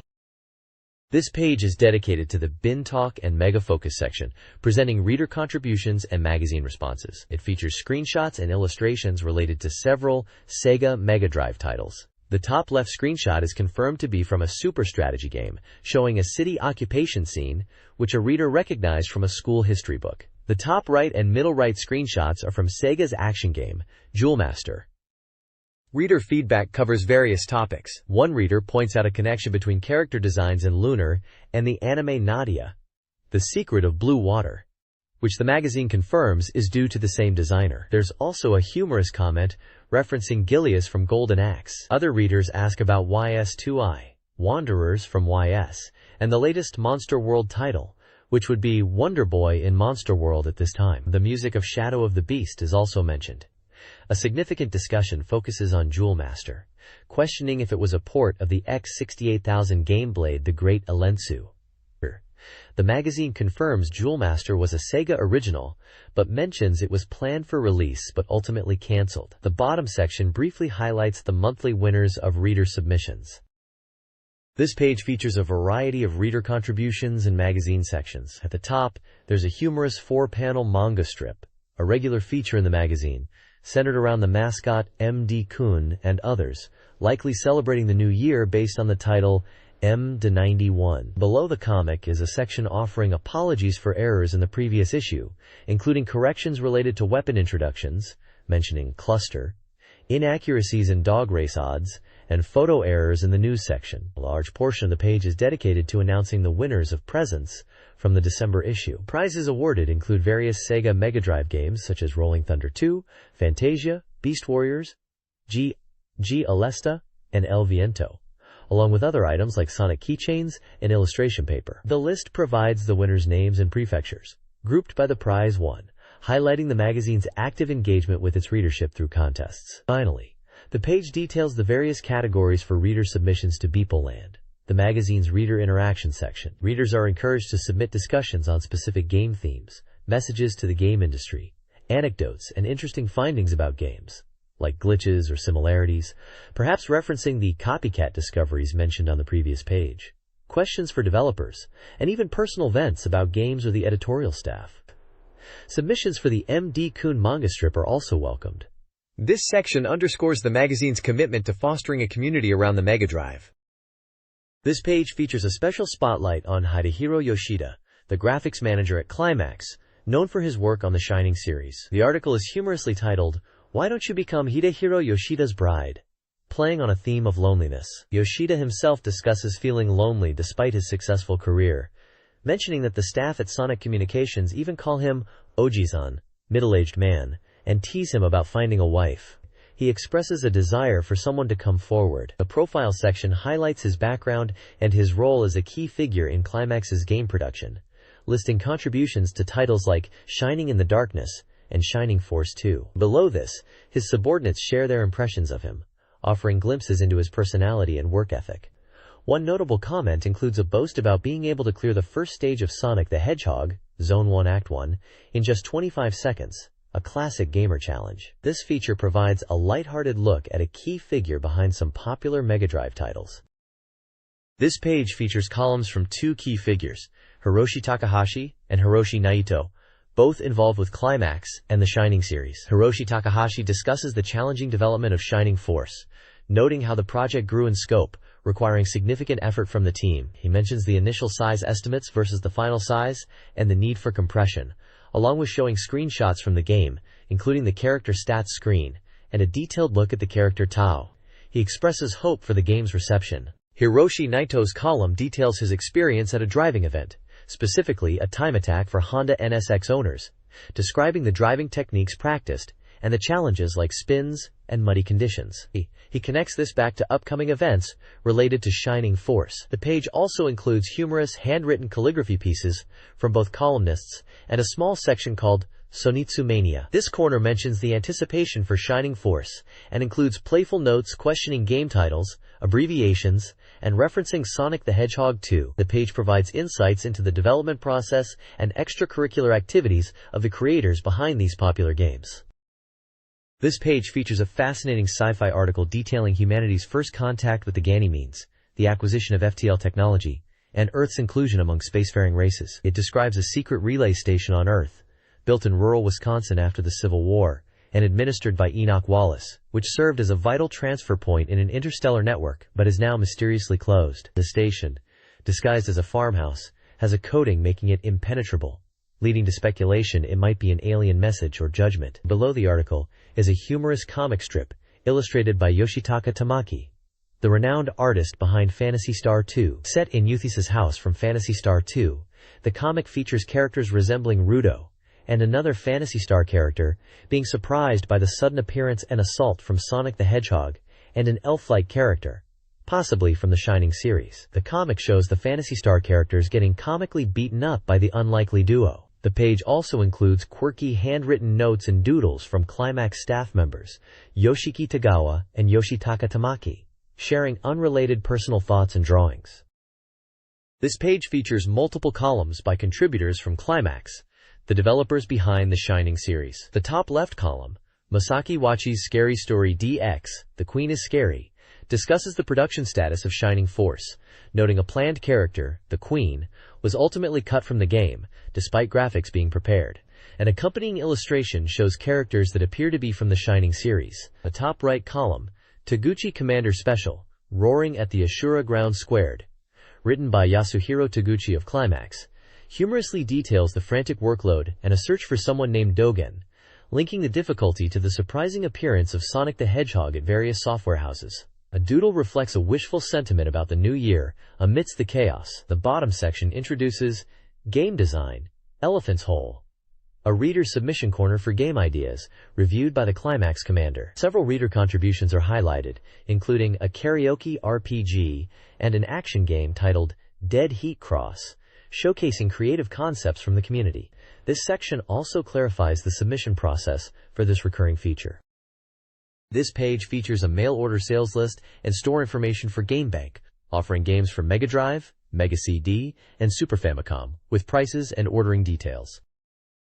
This page features a mail-order list from GameBank, showcasing games and hardware available for purchase. It covers a wide range of systems popular at the time, including Sega Mega Drive titles like Thunder Force IV, Ghouls, Ain Ghosts, Shining in the Darkness, and Outruns. The list also features software for Super Famicom, PC Engine CD-ROM Squared, and Game Gear, alongside the Core Graphics 2 console. Small images of some featured games are displayed. GameBank outlines its ordering process, requiring a 500 yen membership fee to be submitted with the payment for the desired items. They advertise next-day delivery for orders placed by 3 p.m. and emphasize that they only sell new products. This page features a selection of books published by SoftBank Publishing Division.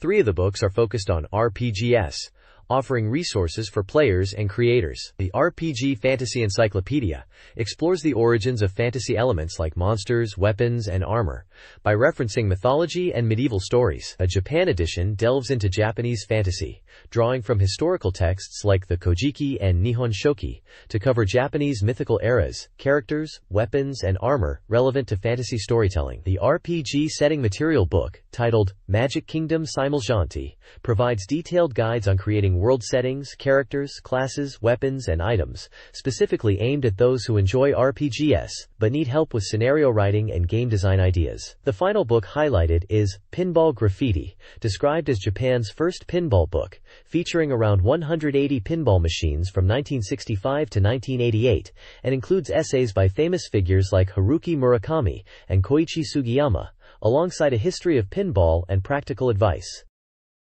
This page starts off the Mega Hot Menu Part 2 section and features a detailed look at Nobunaga's ambition, Lord of Darkness. The article presents a practical report on playing as Oda Nobunaga during the challenging Oda encirclement scenario, where the player is surrounded by numerous powerful enemies with only Tokugawa Ieyasu as an ally. The guide emphasizes key strategies needed to survive and thrive. Forming alliances is crucial to reduce the number of immediate threats, with specific advice to first seek an alliance with the feared Takeda clan, followed by the Azai and Asakura. It also suggests sending skilled and cultured generals as envoys to increase the chances of successful diplomacy. Beyond military moves, the importance of robust domestic development is stressed, recommending focusing on improving irrigation, increasing rice yields, koku, and boosting commercial value to build a strong economy capable of supporting prolonged conflict.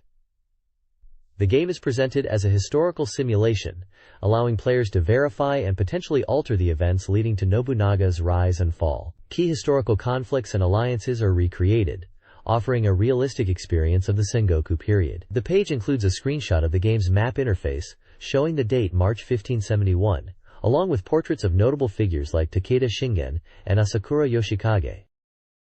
This article provides strategic advice for playing as Oda Nobunaga in the Lord of Darkness scenario, focusing on overcoming the encirclement. Early game tactics involve swiftly defeating Shogun Ashikaga Yoshiaki and confronting the Asai and Asakura clans, preparing for the Battle of Anagawa. Securing Setsu is also critical for expansion. However, the article stresses the unpredictable nature of the game, highlighting potential setbacks like betrayals from figures like Matsunaga Hisahide and broken alliances, such as the one with the Asai. Facing Kiai's powerful musketeers is cautioned against. Later, the article emphasizes the importance of simultaneous, multi-pronged invasions into Sanyin, Sanyo, and Shikoku to avoid being isolated. The Mori clan's control of sea routes poses a significant challenge in these later conquests, requiring careful planning and execution. This page dives deeper into strategy for Nobunaga's ambition, following the discussion from the previous page about overcoming the encirclement. It highlights crucial aspects players must manage to succeed, starting with maintaining high loyalty among officers and troops, noting that low loyalty can lead to betrayal or desertion. It also covers diplomacy, explaining the importance of managing relationships with other clans, suggesting alliances or gifts to improve relations unless you plan to attack them. Tactically, the page outlines the campaign for Kyushu unification, recommending a two-pronged invasion from the Chugoku and Shikoku regions, and cautioning against flashy sieges to conserve troops, especially when facing the formidable Shimazu clan's numerous musketeers. It warns of the strategic dilemma where focusing on Kyushu might leave allies like Tokugawa vulnerable to powerful foes such as Takeda. The guide then pivots to the strategy after Kyushu is unified, proposing an alliance with Uesugi Kenshin to jointly attack the strong Takeda clan. The section introduces portraits of Takeda Katsuyori and Uesugi Kenshin, noting their roles. Finally, it touches on military technology, emphasizing checking enemy musketeer strength, and the significant combat and movement boosts provided by ironclad ships. A dedicated section also explains the role of the merchant Imaisokyu, who can provide goods like rice, muskets, tea ceremony items, and even introduce better goods as your relationship with him improves.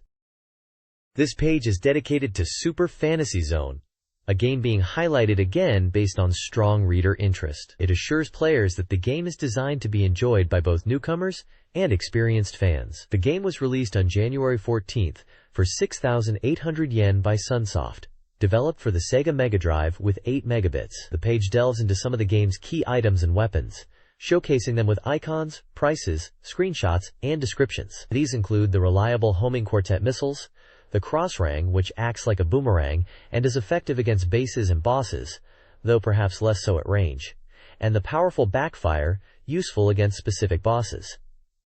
Other essential items featured are the Thunderbolt for clearing the screen, the 4-directional hurricane, a temporary invincibility shield, rubber boots for electrical stages, and superlights for dark areas. The page features multiple gameplay screenshots illustrating these items in action and different stage environments. Additional artwork shows various enemies, coins, and the game's protagonist, Oppa Tai Oppa, highlighting the game's distinct visual style. This page continues the focus on Super Fantasy Zone, providing a look at the bosses from stages 1 through 6, mentioning their strategies were covered previously, and hinting at nostalgic music in the sound test mode. It then highlights Stage 7, Aflorius, praising its beautiful graphics and the superb music, which includes a Motown-style track, though noting the difficulty is quite high, and recommending the 7-way shot weapon. The page also teases the approaching ending. Finally, it introduces the boss of Stage 7 as a giant ammonite.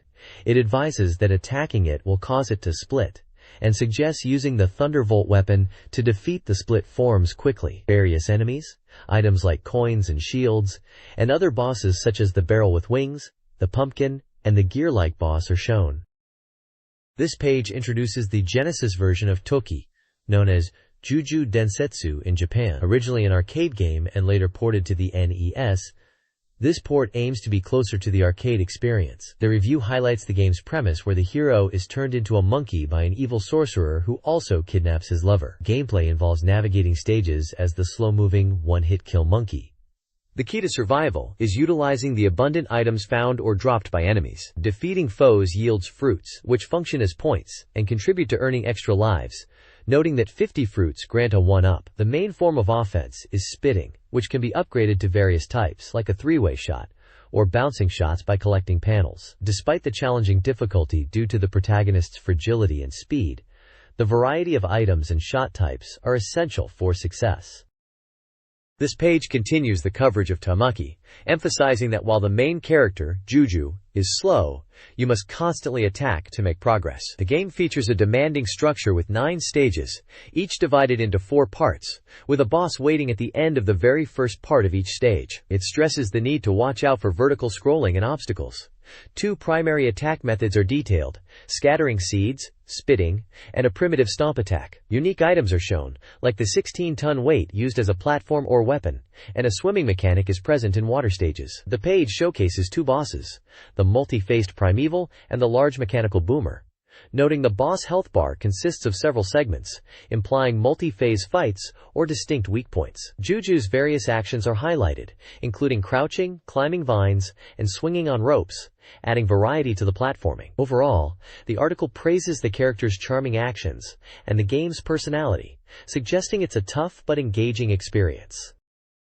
This page is a Taito advertisement showcasing their lineup of Sega Genesis titles released between 1990 and late 1991, featuring games like The New Zealand Story, Final Blow, Space Invaders 90, Rainbow Islands, and Darius 2. This page features a striking advertisement for a Sega Mega Drive game. The main visual is a bizarre, multi-armed figure resembling a deity, but with multiple blue-skinned heads, each wearing large red circular sunglasses. Stacks of game boxes are visible near the figure's base, hinting at the publisher.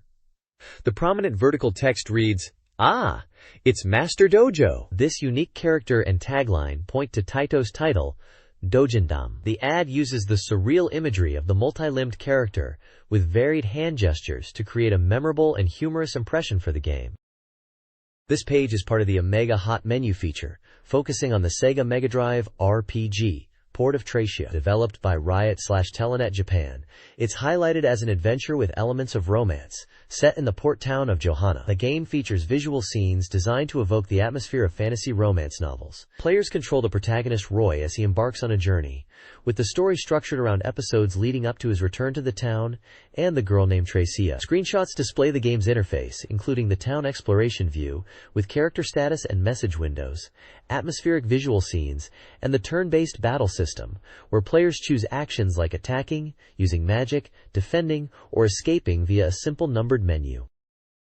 This page continues the guide for Port of Tracia, focusing on exploring the town of Ceylon after the opening sequence. It describes the protagonist, Roy, navigating the large town, and highlights key locations essential for preparation. Screenshots show the town map and interiors of important buildings like the inn, which serves as a save point and allows healing, and the hospital for recovering hit points and magic points. The guide mentions meeting the town's lord and forming a party to deal with monsters in the northern forest, hinting that the Lord's speech might have a hidden meaning. Several shops are also featured, including a general store selling recovery items like melons, and an armory. The page notes the difficulty of exploring every building, but encourages players to gather information. Finally, the guide details heading to the forest, emphasizing the need to prepare for battle and cross a river via a bridge to reach the forest entrance. It shows screenshots of crossing the bridge and the forest entrance, indicating the next step in Roy's adventure is venturing into the wilderness.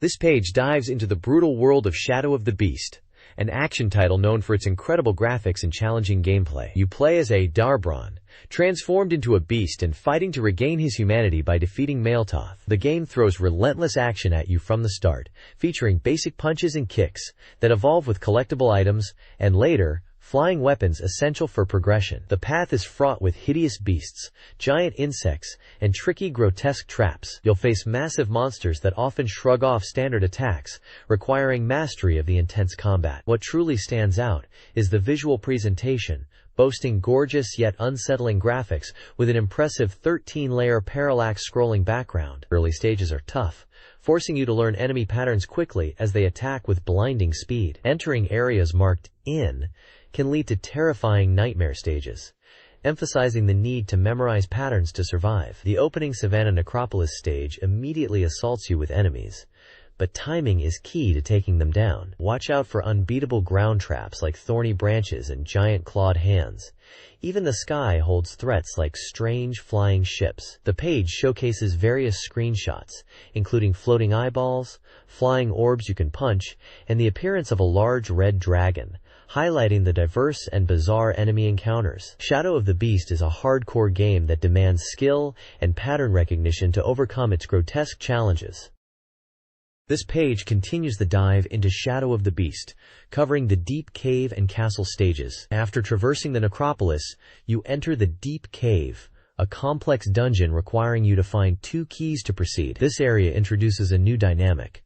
By kicking a floating silver orb, you gain a light beam attack, crucial for defeating the mechanical mid-boss. Be warned, touching enemies often means instant death. The stage culminates in a battle with a massive red dragon head, the final boss of this segment, requiring mastery of your abilities. Following the deep cave, the path leads to the castle, a stage the reviewer describes as super difficult, with relentless and tricky enemy placements. The castle's interior is pitch black.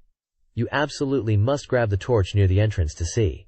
Expect rapid, unpredictable enemies and those dropping from above. Later in the stage, you acquire a projectile weapon, dramatically shifting the gameplay to a side-scrolling shooting section. The reviewer emphasizes the need to learn patterns to survive this challenging and surprisingly varied stage. Shadow of the Beast clearly keeps players on their toes, with its constant evolution and brutal difficulty. This page is all about Joe Montana 2, Sports Talk Football. Hailed as the ultimate football game that fans have been eagerly awaiting, the Montana Whirlwind is back, significantly powered up from the previous installment. A major difference highlighted is the shift to a side-view perspective, along with changes to passing and kicking controls. What truly impresses the reviewer, however, is the inclusion of energetic English commentary, adding a real sense of being in an actual game. It's described as a welcome improvement that boosts the excitement. The game offers two main modes: Exhibition for quick matches, and League for a full season experience, complete with a password system to save progress. There are two ways to select your team: choosing one of the 28 included teams directly, or creating your own dream team by picking individual players. Even if you don't know all the players, their abilities are displayed, making selection easier. Detailed statistics screens are also available, providing a thorough breakdown of game performance. Overall, this game is presented as a definitive American football experience, powering up the previous version while maintaining its core quality. This page dives deep into the strategic options available in Joe Montana 2. Sports Talk Football, focusing entirely on the offense. It proudly showcases a massive library of 66 distinct offensive formations and plays that players can utilize. The layout is presented as a comprehensive playbook, categorized by formation types like slot, shotgun, tight, and ace, with each entry illustrating the player movements and routes with clear diagrams. The goal is to master these plays to surprise opponents, overpower them, or simply outwit them with skill. In addition to standard plays, the page also covers special attacks like punts and field goals, notably including fake variations for both. The accompanying text explains, these kicks allow you to advance the ball while sacrificing possession, but can be powerful tools to shift the momentum of the game if used effectively. This extensive playbook underscores the depth of strategy available, reinforcing the game's reputation as a robust football simulation. This page continues the deep dive into Joe Montana 2. Sports Talk Football, shifting focus to defensive and special teams strategies. The top sections break down various defensive formations like odds, nickel, and even, showcasing numerous plays with accompanying diagrams. Below this, it covers kickoff and return formations, emphasizing the importance of these plays for gaining an early advantage. The page also features commentary highlighting the game's vibrant, American atmosphere. It praises the flashy visuals, lively crowd, and elements like the commentator during the SSN Game of the Week broadcast, even noting appearances by popular mascots like Sonic the Hedgehog. This section emphasizes that the game's appeal extends beyond gameplay to its authentic and fun presentation. This page is a mail-order catalog from a shop called Hop, offering a wide selection of gaming consoles and software. It features systems like the Super Famicom, SNES, Mega Drive, Genesis, Family Computer, NES, Game Boy, PC Engine, TurboGrafx-16, Game Gear, and Neo Geo, listing various popular games and their prices. The page includes detailed instructions on how to place an order via telephone and mail, outlining the payment and shipping process. It also provides important notes regarding item availability, returns, and price changes. This is clearly a comprehensive list for gamers looking to expand their collection through mail order at the time. This Sega Falcom communication column showcases reader feedback. The SF hotline confirms active engagement with fan mail. Readers express diverse desires. A fan wants Falcom PC games, especially YS and Dragon Slayer, ported to the Mega CD. Another suggests RPG battle system improvements, dynamic sprites, diverse skills, cinematic finishing moves with voice acting. A third proposes a MegaDrive mouse for simulation games, mentioning Falcom titles like Brandish. Finally, a reader prefers original games over ports. The column encourages further submissions of ideas, support, questions, and illustrations to connect players with Sega and Falcom. This installment of Sega Falcom Communication highlights reader requests for Mega Drive and Mega CD ports. Fans clamor for Dragon Slayer IV, Drassel Family and the Dragon Slayer series, the YS series, particularly YSIN2, with potential enhancements, and Sorcerian. Dinosaur and mouse support for games like Brandish are also requested.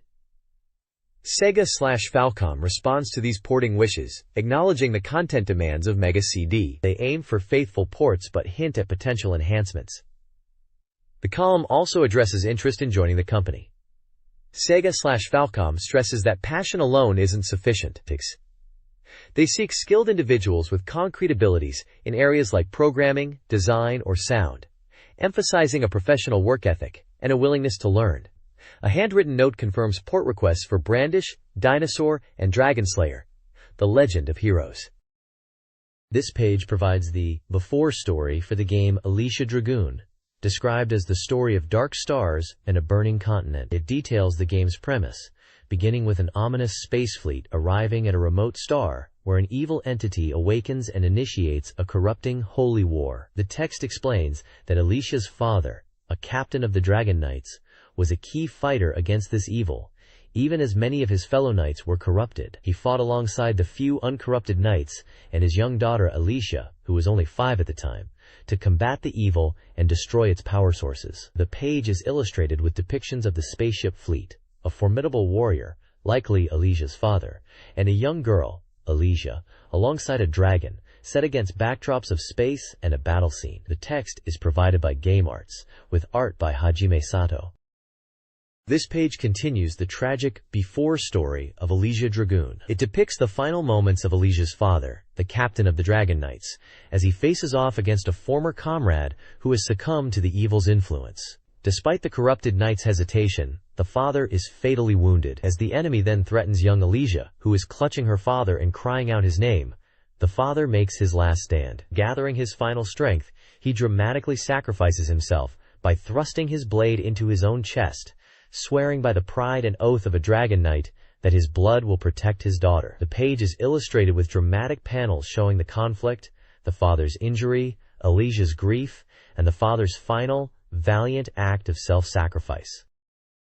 This page introduces Yoichi Shibuya, an emerging writer making his striking debut. The section titled Yo-Yo Dyne includes an explanation that dyne is short for dynamic, described as a cool way to say it, and often used in names related to dynamic aspects like high-tech fields. In his debut piece, Go Ahead Make My Day, Shibuya introduces himself, mentioning his recent experience of being fired from a major company, which he feels has freed him from restrictive structures and ignited a creative fire. He expresses a keen interest in the video game industry, stating his intention to pour passion into writing full, detailed articles about video games and their future. He talks about feeling a surge of energy and mental clarity from this new freedom.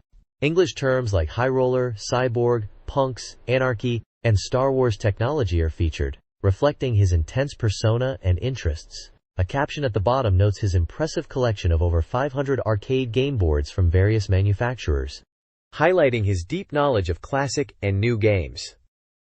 This page continues the exploration of intense experiences, defining a high roller, not just by wealth, but as a seeker of the ultimate sensual pleasure. It contrasts pleasure from basic instincts with that derived from knowledge, experience, and pushing boundaries, linking this to the thrill of adrenaline and high stakes. The page showcases various games and activities as examples of this pursuit. There's a look at pachinko-style slots, discussing the technical tricks and glitches players exploit, even referencing the classic Konami code sequence, and nodding to Universal's Mr. Do. Pinball gets a mention with Williams Hurricane, highlighting the physical thrill and skill. The classic RPG Rogue represents the intellectual challenge and intensity of cyberspace. Realistic simulations are featured with Microprose's F-15 Strike Eagle, noting the exclusivity of the rare arcade cockpit unit. Finally, the racing game High Roller The Domain exemplifies the speed, danger, and unity with the machine found in navigating treacherous urban environments. It's a deep dive into what makes certain games and activities profoundly exciting and pleasurable. This page features the third part of Jam-Oji-san's column, this time focusing on the recently released Sega CD add-on for the Sega Genesis. The author positions Sega's approach with the Sega CD as a drive for innovation, contrasting it with the more conservative stance sometimes seen in the SNES market.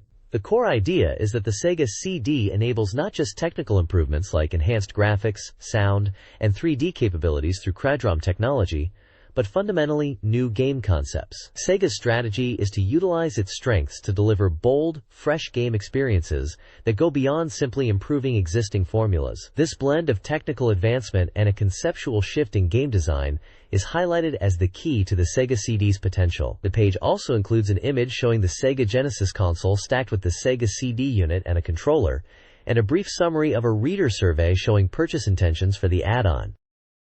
This page features the first installment of a new column titled Portraits of Adventurers, Exciting Story. The series kicks off by exploring the concept of adventure and its distinction from exploration, suggesting that while blurred in the past, modern adventure is a mental and physical challenge, while exploration is purely academic. The focus of this initial entry is the historic search for the Northwest Passage. It recounts the centuries-long effort to find a sea route through the Arctic islands of North America, a challenge pursued since the time of Christopher Columbus's voyages aimed at reaching Asia westward. The column details the immense difficulty and tragic history associated with this quest through the ice-choked seas. The narrative then introduces Sir John Franklin, highlighting his extensive career and ultimate decision to lead the ill-fated 1845 expedition. The article sets the stage for the unfolding tragedy of Franklin's last voyage, leaving the details for the next installment. The page is illustrated with a drawing of a figure resembling an old explorer like Columbus,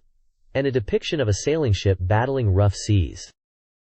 This page features an interview column titled Ukulele Ino's Doramifa Talk, hosted by Senor Ino. The guest is Mickey from the SST Band, a composer known for his work on numerous famous Sega video games. Mickey discusses his approach to composition, noting that he sometimes works with his eyes closed, randomly pressing keyboard keys to find sounds. He mentions composing for games like Galaxy Force and Hang-On. The conversation touches on the limitations of early game sound chips, contrasting the few sounds available on systems like the Famicom, NES, with the capabilities of Sega boards, FM, and PCM sounds. They also discuss SST Band's future plans, including creating original music and the possibility of releasing a CD. Ino brings up the idea of SST Band creating games, potentially utilizing the capabilities of the Sega CD. Jokes are made about the band members appearing as old characters in games. The page concludes with sheet music for the BeepMD theme, composed by Mickey with lyrics by Ino, inviting readers to play along. Photos of both Ino, playing the ukulele, and Mickey, wearing sunglasses, accompany the text. This page is a New Year's gift recommendation and price list from a Sega specialty store, featuring hardware and software for Mega Drive, Game Gear, and Mega CD, including new releases and discounted older titles. This page outlines how readers can fill out the magazine's questionnaire postcard. It's a vital tool for understanding the readership and their preferences, covering everything from basic demographics like age, gender, and occupation, to their engagement with the magazine itself, asking which articles they found interesting or not. Crucially, for us dedicated Sega fans, it delves into readers' hardware ownership, asking how many Mega Drive games they own and which other gaming systems they possess, including the opinion on the Mega CD add-on. The most extensive part is a massive list, numbering over 70 titles, asking readers which game they are most eager to buy next. This list provides a fascinating snapshot of upcoming and recently released titles at the time, featuring a mix of established Mega Drive hits like Shining Force, Splatterhouse 2, Toe Jam and Earl, Shinobi 2-1, Return of the Ninja Master, and Ayrton Senna's Super Monaco GP2, alongside Japanese exclusives, arcade ports like Toki, Juju Densetsu, and even future Mega CD releases such as Dark Wizard and Rise of the Dragon. It also includes titles that were still tentative, showing games in development. This survey captures the pulse of the Mega Drive community and their anticipated game purchases. This page announces the results of the 3rd Annual Mega Drive Academy Awards, a prestigious honor determined solely by the votes of over 3,000 BeepMD Drive readers. Covering games released from November 1990 to November 1991, this award series was established 3 years prior to let the users themselves pick the best games. The article notes a substantial increase in eligible titles this year, with 84 games nominated, reflecting the rapidly expanding and diverse Mega Drive library. The enthusiasm is palpable, with voter turnout more than doubling compared to the previous year. The page features screenshots from various Mega Drive hits, including the likes of Golden Axe 2, Wonder Boy and Monster World, Splatterhouse 2, and Super Monaco GP2, alongside photos of magazine staff and personalities involved in presenting the awards, possibly from a related TV segment. The writing expresses excitement about the console's progress over the past year, noting the increase in both the quantity and quality of releases, and looks forward to seeing how these trends are reflected in the award winners across the upcoming 24 categories. This page proudly presents the results of the 3rd Annual Mega Drive Academy Awards, voted on by readers, showcasing the top games across several categories. Leading the pack as the overall number 1 is the groundbreaking Sonic the Hedgehog, praised for its incredible speed and character design, a true new wave action game developed by Sega with significant investment. Coming in second overall is the deep simulation title Advanced Daisen Ryaku, Blitzkrieg Operations, followed by the tactical fantasy RPG Warsong. Interestingly, the highly anticipated Shining in the Darkness surprisingly placed only 11th overall, In the dedicated simulation category, Advanced Daisen Ryaku. Blitzkrieg Operations took first place, lauded for its polished gameplay. Warsong secured second, recognized for forging a new path for simulation games, with Bahamut Senki placing third. For the role-playing category, Shining in the Darkness managed to claim the top spot, despite its lower overall ranking, with the beloved action RPG Wonder Boy and Monster World coming in second, and the unique action title Rent a Hero at third. The page notes that while Shining in the Darkness was strong, the overall number of impactful RPG releases this year felt somewhat limited. This page continues the results of the 3rd Annual Mega Drive Academy Awards, presenting the winners in the shooting, action, and other categories. In the shooting department, Musha Aleste takes first place, recognized as a top-tier vertical shooter from Compile. Darius 2 and Fireshark followed in second and third, respectively, with a notable comment highlighting to Olaplan's strength in the genre this year. The action department saw the previously announced overall winner, Sonic the Hedgehog, predictably claim first place. It was highly praised for pushing the Mega Drive's processing speed with its incredible pace and appealing characters. Streets of Rage secured second place, lauded for its co-op gameplay, while Castle of Illusion starring Mickey Mouse came in third, noted for its high level of polish. A trend of increasing character-based games is observed in this category, seen as a positive sign of the platform's growing mainstream appeal. Finally, the other category, encompassing genres beyond simulation, RPG, shooting, and action, reflects the platform's expanding diversity. Powerball won first place, celebrated for its unique blend of sports and combat and intense multiplayer. Nadia, The Secret of Blue Water and Outrun place second and third. This category's richness this year indicates significant growth in genres like sports, puzzle, and racing, suggesting the need for dedicated categories in the future.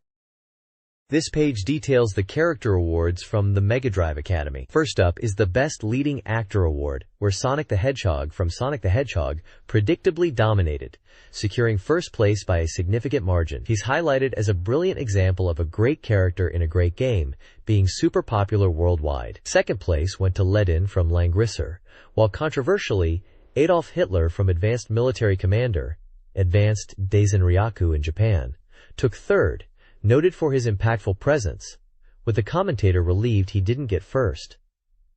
Other top contenders included Mickey Mouse and Adol Christen.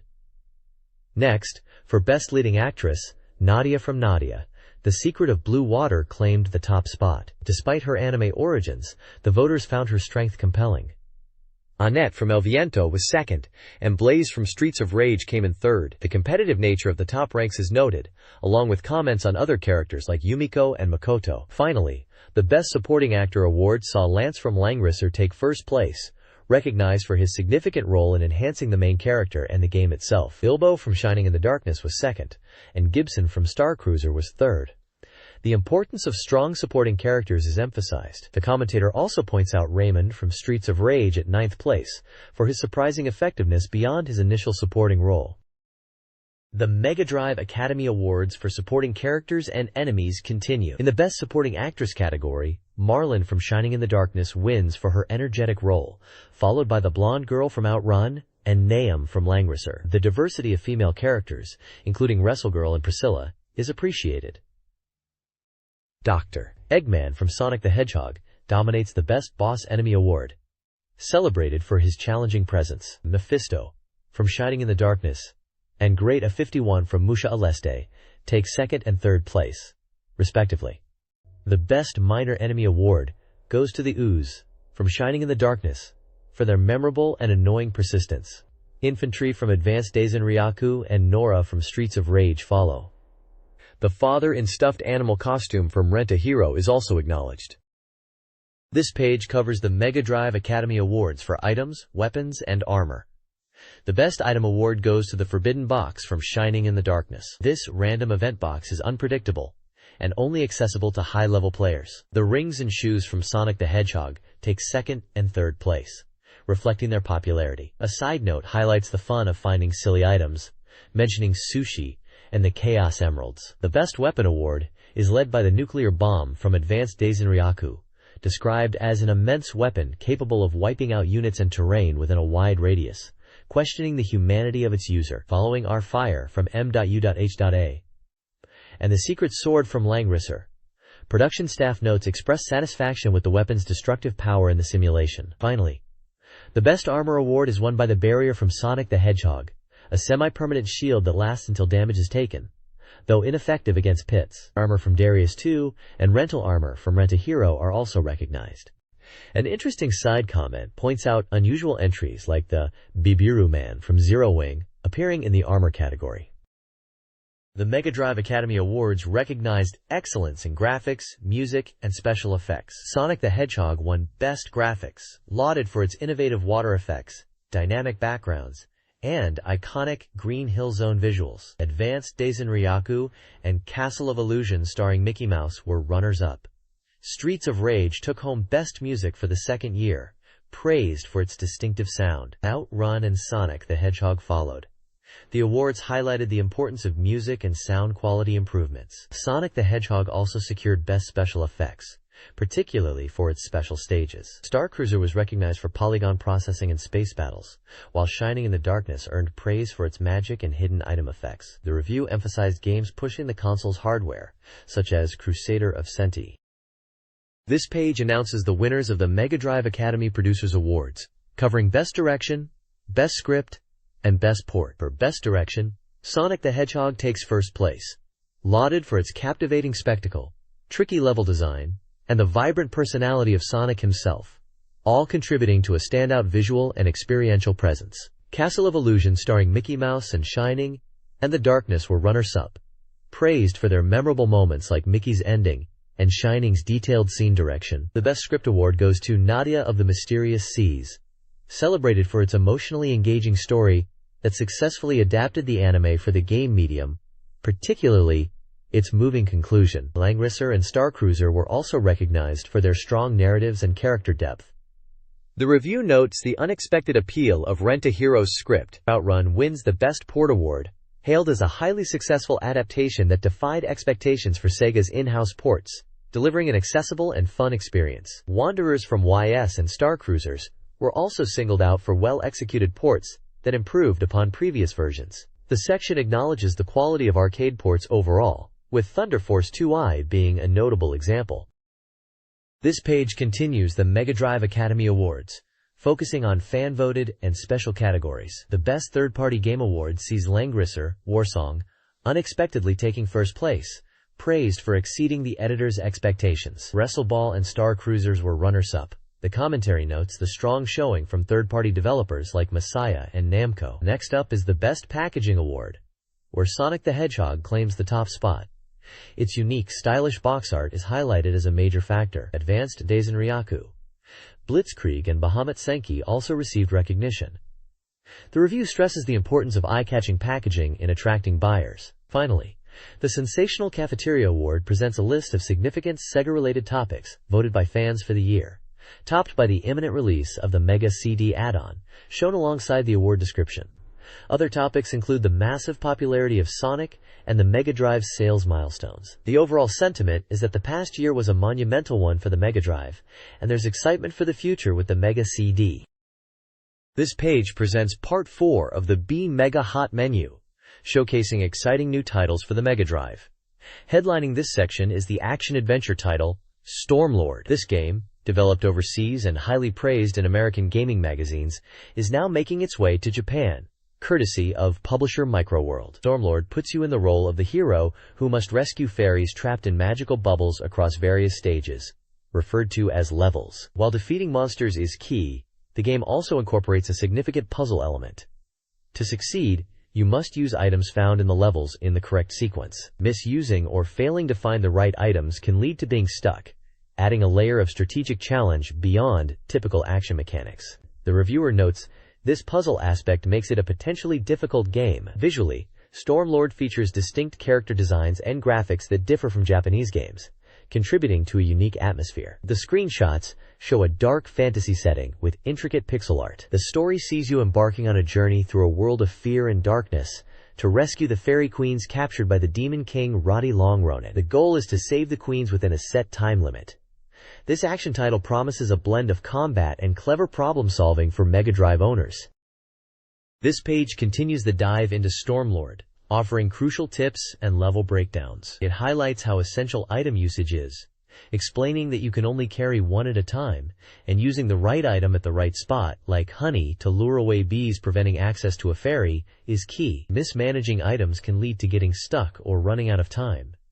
Level 1 introduces the basics and item use, but warns about traps and tough monsters. It notes a specific area you must leave until last, and mentions being transported by a bird, which might be a one-way trip. The level also features tricky enemies, like a bat that hatches from an egg, and a green dragon boss whose attack requires precise positioning. The bonus level is a chance to boost your score and gain extra lives by rescuing fairies that rain down in bubbles. Level 2 moves the setting to a castle, following a similar puzzle-solving pattern to Level 1, but errors here can have severe consequences. Watch out for skeleton-type enemies and be precise with your jumps.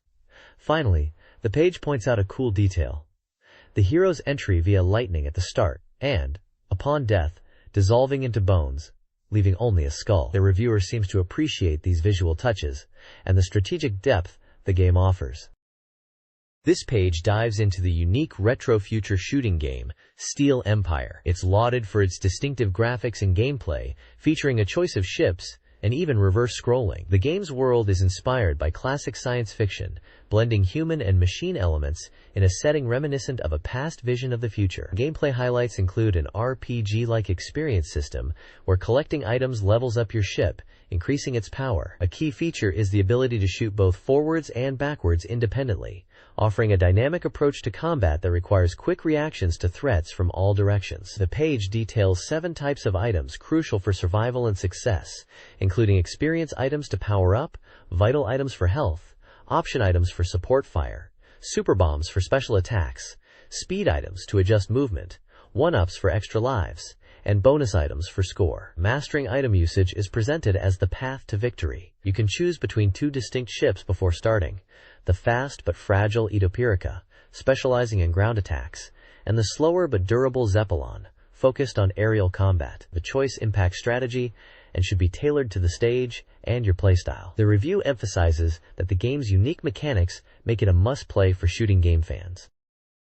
The next page dives deeper into the action of Steel Empire, offering strategic advice for tackling the game's initial stages. Stage 1, the Mining City Raffle, serves as an introduction, focusing on leveling up early by collecting plentiful items. While the basic enemies are easily dispatched, things heat up after the mid-boss, requiring careful handling of the increasing enemy density. The stage culminates in a battle against a massive armored train boss, where the front is a mere distraction compared to the deadly middle turret and rear machine gun section. Moving into Stage 2, Riedengel, the mission takes you into a dark, resource-rich mine tunnel, demanding constant vigilance against enemies from all directions. Surviving a challenging diagonal scroll section leads to a clash with a persistent drilling machine mid-boss.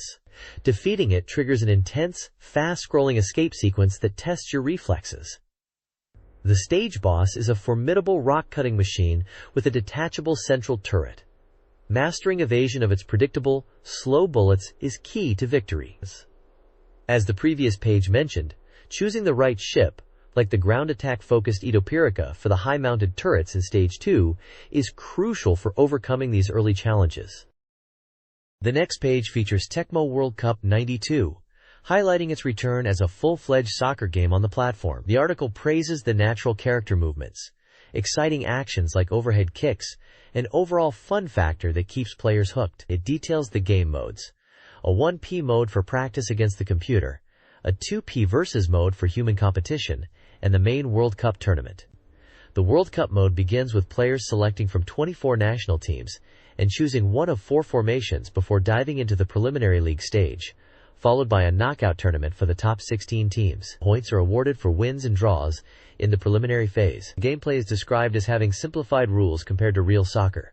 Notably, there's no offside, and tackles or sliding challenges don't result in fouls, encouraging aggressive play towards the opponent's goal. Controls are straightforward, using the D-P-A-D and just 2 buttons, A and B, allowing for smooth character control and easy execution of moves. Screenshots show the game in action from a top-down perspective, featuring player positioning during kickoff, tackling, and goalmouth action. Player characters are marked with directional arrows for easy identification. The article suggests practicing shots and experimenting with tactics, especially in the competitive versus mode, which offers a different kind of excitement than playing against the AI. Overall, it presents Tecmo World Cup 92 as an accessible and exciting arcade soccer experience suitable for all skill levels, designed for competitive fun. Tecmo World Cup 92 emphasizes strategic team selection and formation. With 24 teams, each possesses distinct strengths and weaknesses, requiring tailored formations. Formations AD offer varying offensive/defensive balances. Type A is offensive, suited for teams like France, while B is defensive, e.g. Italy. C provides balance, and D tests a team's abilities. Choosing the right formation is crucial for victory. Gameplay allows immediate player control from kickoff, enabling dribbling and passing. Passes are always accurate in exhibition mode, but can be intercepted in professional mode. The game features realistic actions, including impressive shots, normal and special, throw-ins, and sliding tackles. The game highlights the importance of utilizing impressive skills, but also warns against neglecting overall match strategy. Screenshots illustrate key gameplay moments. This page introduces Game Art's upcoming action game, Alicia Dragoon, which was nearing release at the time. The focus is on the protagonist, Alicia, and her unique weapon, a powerful, auto-aiming lightning attack. The article praises its ease of use and describes it as a standout feature. Another key element is the OPM, option monsters, which partner with Alicia and influence the gameplay significantly. The page also emphasizes the importance of utilizing items for strategy, detailing health recovery, leveling up Alicia's lightning weapon, which can reach level 8, and leveling up the OPM partners. Screenshots showcase the game's action and the impressive visual effects of the lightning weapon, reinforcing the text's positive remarks about its flashiness. Effectively using these items is presented as fundamental to mastering the game. This page dives into the early stages of Alicia Dragoon, offering a light strategy guide for stages 1 and 2. It also introduces the bosses found in these levels and provides detailed information on the 4 different option monsters that Alicia can partner with. Stage 1 is described as the initial dungeon area, focusing on getting familiar with the gameplay basics. It hints at hidden passages to discover. Stage 2 shifts to an outdoor marsh and grassland setting, highlighting its beautiful line-scrolling background and introducing a mid-boss before the main boss. The bosses are detailed with strategies. Stage 1 features the twin bosses, Marl and Marsh, whose attack patterns are crucial to learn. Stage 2 pits Alicia against Givel, an underwater beast, requiring players to utilize jumps and movement to dodge its attacks. A significant portion of the page is dedicated to the 4 option monsters, emphasizing their importance for success. The fire dragon is noted as powerful and easy to use, attacking in 3 directions. The Thunderbird hits all enemies on screen but is inconsistent. The boomerang lizard is surprisingly useful despite its appearance, firing homing boomerangs. Finally, the burning sphere is the sole defensive OPM, recommended for chaotic situations with many enemies or projectiles. Mastering the use of these OPMs is presented as key to clearing the game. The final boss, the cult leader Dulgar, is also briefly introduced. This page features a lively play report of Chibi Maruko-chan Waku Waku Shopping, a board game-style title similar to Peach Boy Electric Railway. The article details a competitive play session involving staff from the magazine and Namco, all vying for the coveted winning prize, a luxurious melon. The game's objective revolves around earning points by traveling to various destinations on the map. The players, represented by pixel avatars, each have distinct personalities reflected in their gameplay style, making for an entertaining read. Early events are captured in screenshots, showing players landing on spaces, encountering events, and navigating the board. One player lands on an event space giving them money, while another arrives at an early destination in Tokyo. The section highlights the competitive spirit and the unique charm of the game, emphasizing that strategy and a bit of luck are key to success. The article concludes its initial report as the game is underway, promising more details on the unfolding events. The next page continues the intense play report of Chibi Maruko-chan Waku Waku Shopping. The game heats up with players utilizing various strategies and special board spaces like the intersection, which grants cards or money from characters like Grandpa Tamazu and Hideji. Players like Bane try their luck there, sometimes resulting in favorable outcomes like getting goal spaces or useful cards. but occasionally leading to setbacks when the face roulette lands on a negative result. The Namco team introduces an aggressive Aikzu strategy focused on stealing items from opponents, adding a layer of direct conflict. We see players like Tome attempting to snatch items, sometimes successfully acquiring valuable goods like a mini bowling set. The screenshots capture moments of strategizing and player interaction, including staff playing and the representation of item theft. As the game progresses, the competition escalates. Players use character cards strategically, although not always as intended, leading to players like Ohashi being sent in the wrong direction by a Hideji card. Deception also becomes a tactic, with players attempting to trick others into buying items or using cards on them. The intermediate score reports show the lead shifting between players like Tome and Mo. The tension culminates in arguments between players over perceived unfairness or frustrating actions, all while other players like Mo quietly make progress toward destinations, ultimately winning the round. The page also briefly explains the roll system for items, where combining certain items creates rolls that yield bonus points, adding depth to item collection. This page jumps into the thick of the game, highlighting the dreaded, terrifying big wave, which in this case refers to the punishing stomachache status. We see Ohashi struck down by this ailment, causing a significant point drain with every step. The drama unfolds as other players react, with Bane possessing the troublesome Ichijiku card used to inflict this status, leading to a playful struggle captured in the photographs. The page also offers strategic advice on how to cure the stomachache, listing methods like using specific cards or visiting certain locations. The tension culminates in the final results announcement, where Tomei emerges victorious with a massive point lead, followed by Mo, Bane, and Ohashi. The playtime is also noted, indicating a lengthy and competitive session. Rounding out the coverage, a special appendix provides a comprehensive reference guide. This section lists the various items available at the in-game shops, along with their prices and point values. It also details the item combinations required to form specific roles, which, as mentioned previously, grant bonus points, adding a layer of collection strategy to the game. This list serves as a vital resource for players looking to optimize their item collection and role completion. This page introduces some hot new Mega CD titles, focusing heavily on Wakusei Woodstock Funky Horror Band, heralded as the platform's very first RPG. The reviewer is excited about this unique and cool game that reportedly throws away typical RPG norms. The character progression system is particularly highlighted as different. Instead of gaining levels, characters grow stronger by using specific items acquired after defeating certain enemies. These items instantly boost stats like HP, defense, or attack power, making character growth feel immediate and efficient. Combat is also unconventional, being entirely based around music. Traditional magic is replaced by melody, and magic points are replaced by NR, representing rhythm or groove. Attacks are performed using these melodies, consuming NR, though some basic ones are free. Weapons exist but mainly serve to boost stats, with the core of battle being these musical actions.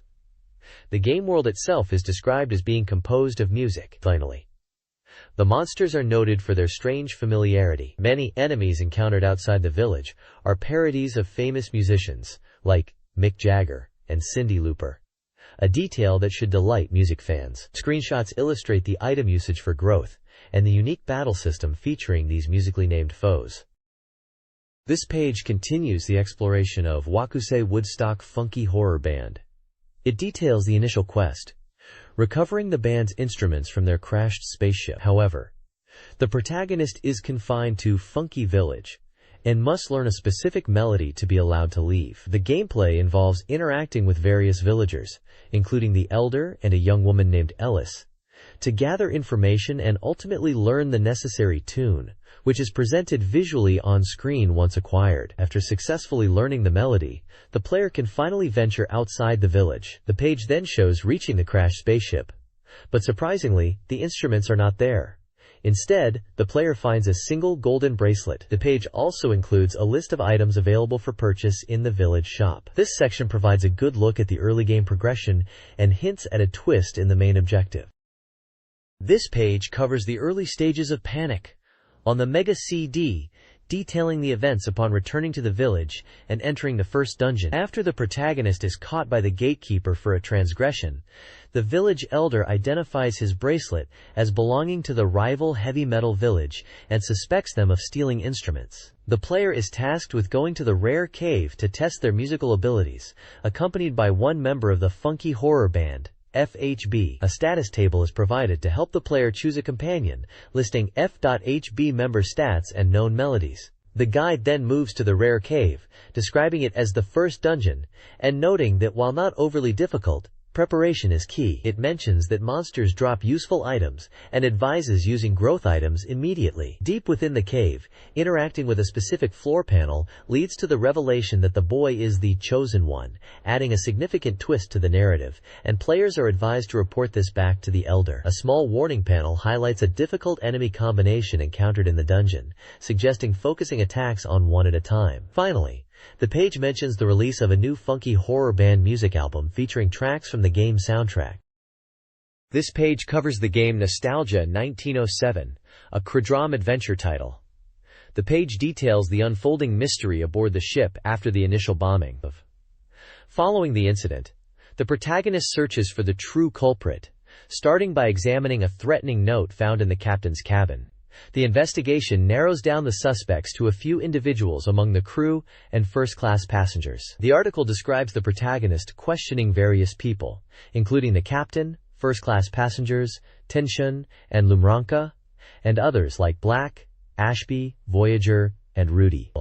While the investigation progresses, a new timed bomb is discovered on board. To prevent disaster, the crew must defuse it. As events escalate, a character named Black, who held information about the fog of Russia, is murdered, and the protagonist is wrongly accused. The narrative highlights how the plot takes unexpected turns, as the protagonist works to clear their name and uncover the real killer amidst the chaos. Screenshots depict various locations like the captain's room, first-class cabins, and the engine room, providing a glimpse into the game's setting. This page continues the coverage of Nostalgia 1907, detailing key events and gameplay mechanics. Following the initial chaos, the crucial bomb defusal sequence begins, led by Charlie. This tense puzzle requires careful action, with one mistake leading to failure, serving as important practice for the player. The investigation deepens in the second-class cabins as protagonist Kasuke questions Iliu, a suspect in Black's murder, uncovering initial hints about the mysterious fog of Russia. Later, Old Man Carl provides more crucial information regarding this central plot element. The narrative then takes an unexpected turn. After Kasuke's report is dismissed by Ashby, a new character, Voyager, steps forward with information suggesting a conspiracy involving Ashby and himself, deepening the mystery. Finally, the article highlights how Nostalgia masterfully utilizes the MegaDrive hardware. It specifically praises the game's use of PCM audio data stored on the CD, which allows for faster access to voices and sound effects compared to streaming directly from the disc, resulting in smoother dialogue and quicker responses during gameplay choices. The screenshots showcase various ship locations and character interactions central to the unfolding mystery. This page features an in-depth look at Seirei Shinseki Feiria, an RPG from Wolf Team, scheduled for release on January 24th for the PC Engine Cradrom Squared. The article notes a slight delay from the initially planned year-end release. Feiria is described as a traditional, easy-to-understand RPG, with 2D map exploration, random encounters, and command-based battles. A major highlight, emphasized due to the Cladrom format, is the impressive visual presentation. The game features dynamically changing maps and, more significantly, highly graphical battle sequences. Unlike many RPGs of the time that relied solely on text messages for actions, Feiria showcases character actions and effects, with detailed animations. The page details the battle graphics through examples focusing on two characters, Rayfel and Talfo. Rayfel, presumably the protagonist, is shown performing various sword techniques like smash, slash, stab, and a multi-target lightning slash, each with distinct visual effects. Talfo, described as reliable despite his age, utilizes chain-like weapons with moves such as swing down and constrict, alongside basic punches. Screenshots illustrate these actions, damage displays, and even character expressions during critical moments like being in trouble. The article praises the sheer variety and impact of these graphical representations, making battles far more engaging than simple text descriptions. This article reviews the CD-ROM game Seirei Shin Seiki Feiria, Ernest Evans, highlighting its characters and magic. Raphael's explosion magic, Duma, is compared to an attack from another game. Rian uses electric magic, Garua, noted for its cool visuals. Taofo's Zariva magic destroys enemies internally. Chiffon also uses Garua, but her magic weakness is humorously mentioned. The game emphasizes dynamic visuals. The Wolf Team Extra Edition then compares the game's final graphics to earlier development versions. Ernest Evans' appearance, including hair color and clothing, changed significantly. The developers jokingly acknowledged the differences, especially between visual scene and gameplay appearances. This section offers insights into the graphical evolution games underwent during development, showing how final products sometimes differed greatly from previews. This page introduces Dark Wizard, the Risen Dark Sorcerer, an upcoming RPG for the Sega CD. It's described as an RPG with simulation elements, blending traditional role-playing with tactical depth. The story is set in the land of Peshawar, where the balance between light and dark gods is disrupted by the dark sorcerer Berenice, who kills the king. Players take on the role of the protagonist, tasked with defeating Berenice and restoring peace. The gameplay is highlighted for its simulation-like aspects, using hex tiles for movement on the map, similar to strategy games like Daisen Ryaku. Exploration isn't free roaming. Instead, players select destinations from a menu, which is a departure from typical RPGs, but still allows for earning experience and money. The article praises the game for not being overly theoretical, and notes the impressive animation, particularly in the opening sequence. Screenshots showcase the game's visuals, including the imposing Abyss Castle, what appear to be opening or flashback scenes with character portraits, a shop interface listing items like amulets and weapons, a battle scene displaying character stats and status, and a town menu allowing players to choose destinations within the city. It's presented as a visually striking and strategically interesting title. This page delves into the Sega CD adaptation of the popular manga 3x3 Eyes. It highlights the game's use of the Crawdrom format to enhance the experience, particularly mentioning the large buffer RAM, which allows for full animation sequences, including a planned smooth opening. The game will also feature screen rotation and scaling effects, leveraging the Mega Creedy's capabilities. A major focus is the introduction of a brand new battle system. The article explains that players will choose from 4 different battle styles, and there's even a mode where the computer can handle the combat automatically. Another significant feature is the inclusion of character voices, using voice actors from the original OVA animation for familiar characters like Pai and Yakumo, as well as original characters. The game is based on the source material, ensuring beloved characters will appear. Screenshots display the anime-style visuals, including a beautiful character portrait that the article notes will move and speak. Battle screens show monster designs and the character stats interface. An interior scene depicts characters navigating within a building, demonstrating the game's perspective. This looks to be a visually impressive and mechanically interesting RPG for the platform. This page covers the Sega CD historical simulation game, Tenka Fubu, Ayutachi no Hukao. It highlights the game's 4 distinct scenarios, noting that the initial one, Gunyu Warazuri, Chaos of Warlords, is quite challenging. For players new to the genre, the article recommends starting with the Tenka Fubu scenario as Oda Nobunaga, or the Sekigahara scenario as Tokugawa Ieyasu, to get familiar with the mechanics. A significant focus is placed on the Shiku command, described as the most important element for success. Effectively, using Shiku involves assigning land or resources to your generals, which increases their loyalty and allows you to expand your army. The article stresses that having ample territory and production, such as 200,000 koku in direct territory, is crucial to maximize troop strength. Interestingly, the ability to successfully persuade enemy generals to betray their lords also depends on the Shiku system. Screenshots display the game's interface, including the scenario selection screen with historical dates, a strategic map view of Japan showing territorial control, detailed character/general stats including loyalty and merit, and menus used for managing and distributing Shiku. The article notes that the comprehensive national map allows easy scrolling and monitoring of the entire country. This looks like a deep strategic title, centered around resource management and general development. This guide offers strategic advice for playing as the Usugi and Hojo clans in the Sega CD game, Tenkafubu. Playing as the Uesugi, concentrate troops at Kasugayama Castle, reinforce Kenshin, and strike first, accepting surrenders from weaker opponents. Key generals and their stats are provided. For the Hojo clan, the primary goal is unifying the Kanto region, facing the Yamanouchi/Ugigayatsu Uesugi clan. Gather troops at Edo Castle, strengthen Hachioji Castle, and leverage alliances with the Imagawa and Takeda clans. Focus on recruiting troops for Hojo Ujiyasu. Both sections highlight essential generals and their stats, making this guide crucial for players.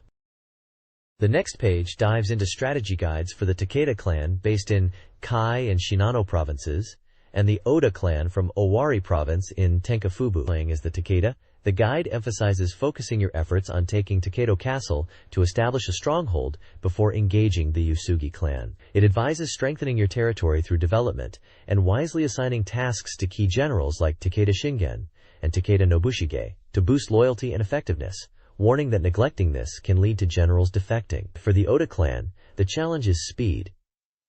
You need to unify Owari province quickly before the Imagawa clan becomes too powerful. The strategy recommends Oda Nobunaga himself lead the initial pushes, specifically targeting Kyosu Castle held by Oda Nobuyuki. The guide notes that Nobuyuki might submit to the Saito clan, making a swift, decisive assault crucial. After securing Owari, the focus shifts entirely to confronting the Imagawa. The page features portraits and stats for important generals from both clans, including Takeda Shingen, Takeda Nobushige, Oda Nobunaga, and Shibata Katsuie. Screenshots show the game's map view and detailed information panels for generals, highlighting the strategic depth involved in managing your forces and territories. The commentary highlights the specific strategic hurdles and time pressures faced by each clan early in the game.